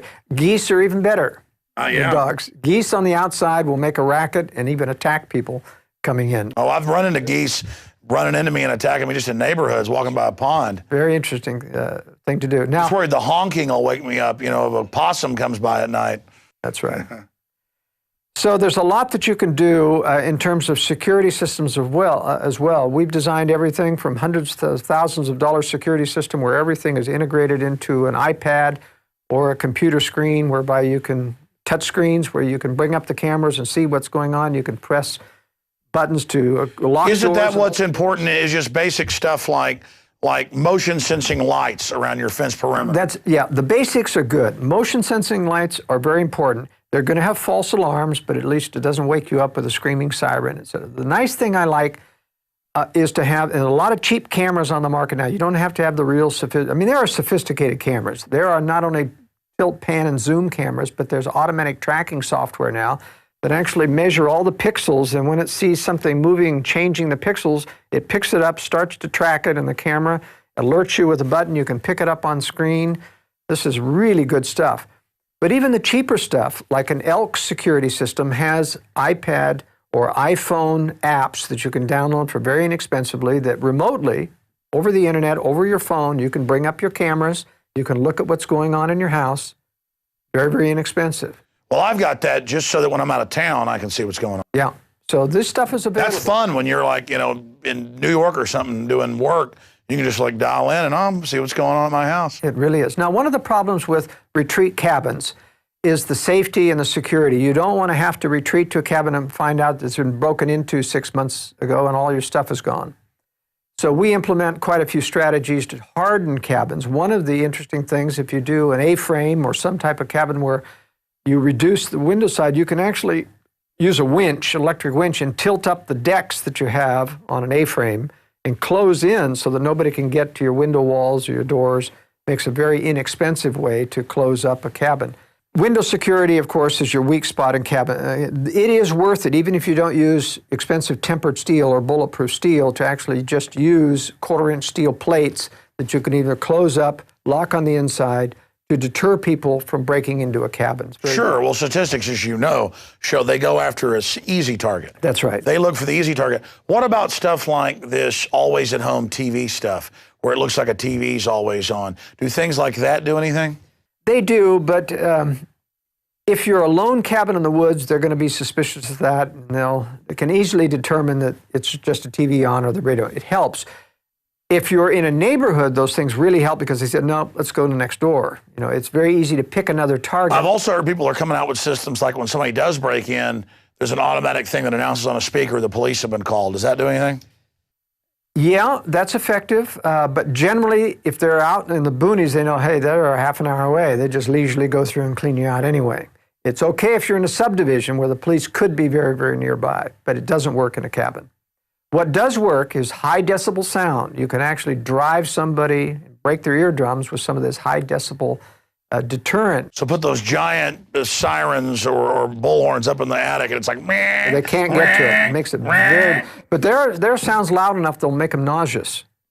So there's some very good stuff on the market. Well, I've got that rig. You can also have. It's just screaming loud. Yeah, there are also automatic dispensers of tear gas or pepper spray, which can make it virtually unlivable. That's a good idea. Yeah.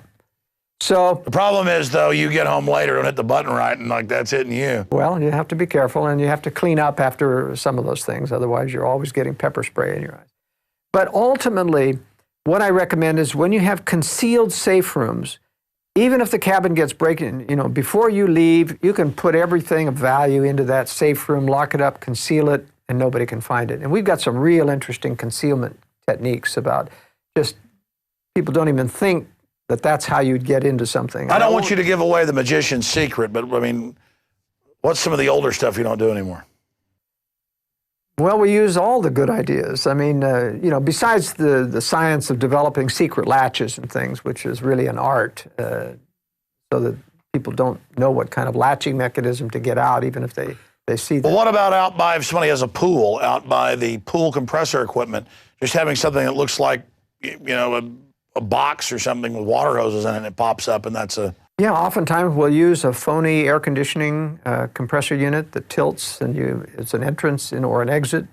It's very important in a safe room to have an auxiliary exit, either a tunnel going out or what we call a sand trap exit, which is essentially you come out in a low hole in the wall and you get out inside a series of window wells that are stacked on one another so that you're outside the shelter, and you have a collapsible door mechanism that you bring down and the dirt falls in, you climb out, put it back up and cover it over and be on your way. It's important to have an exit. I like tunnels that go out a little bit further, though, or something that comes up underneath a deck so that you can look out and see if anybody's around before you make your exit. But tunnels also have the advantage of giving you an alternate air supply should somebody torch the house over you. The kind of safe rooms that we develop are fireproof so that the house can burn down around you, but it's a problem sometimes of getting smoke inhalation down there, and you want an alternate entrance of smoke that's away from the fire and a place to get out should it become unsafe. Sure, you don't want it to become a trap, like you're going into a tomb. That's right. Amazing. We'll have to have you back just to get into this in more detail. But at the end here, tell me the story you were telling me off air before we started taping tonight about the nighttime carrier landing.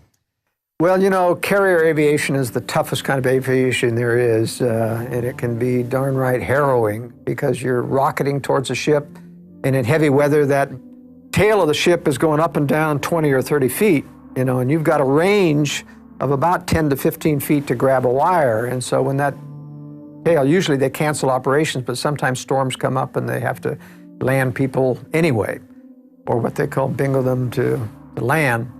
So I was in carrier training once, and I was training in I was the last class to fly the old F9 Cougar. Now, this is the old centrifugal flow turbine.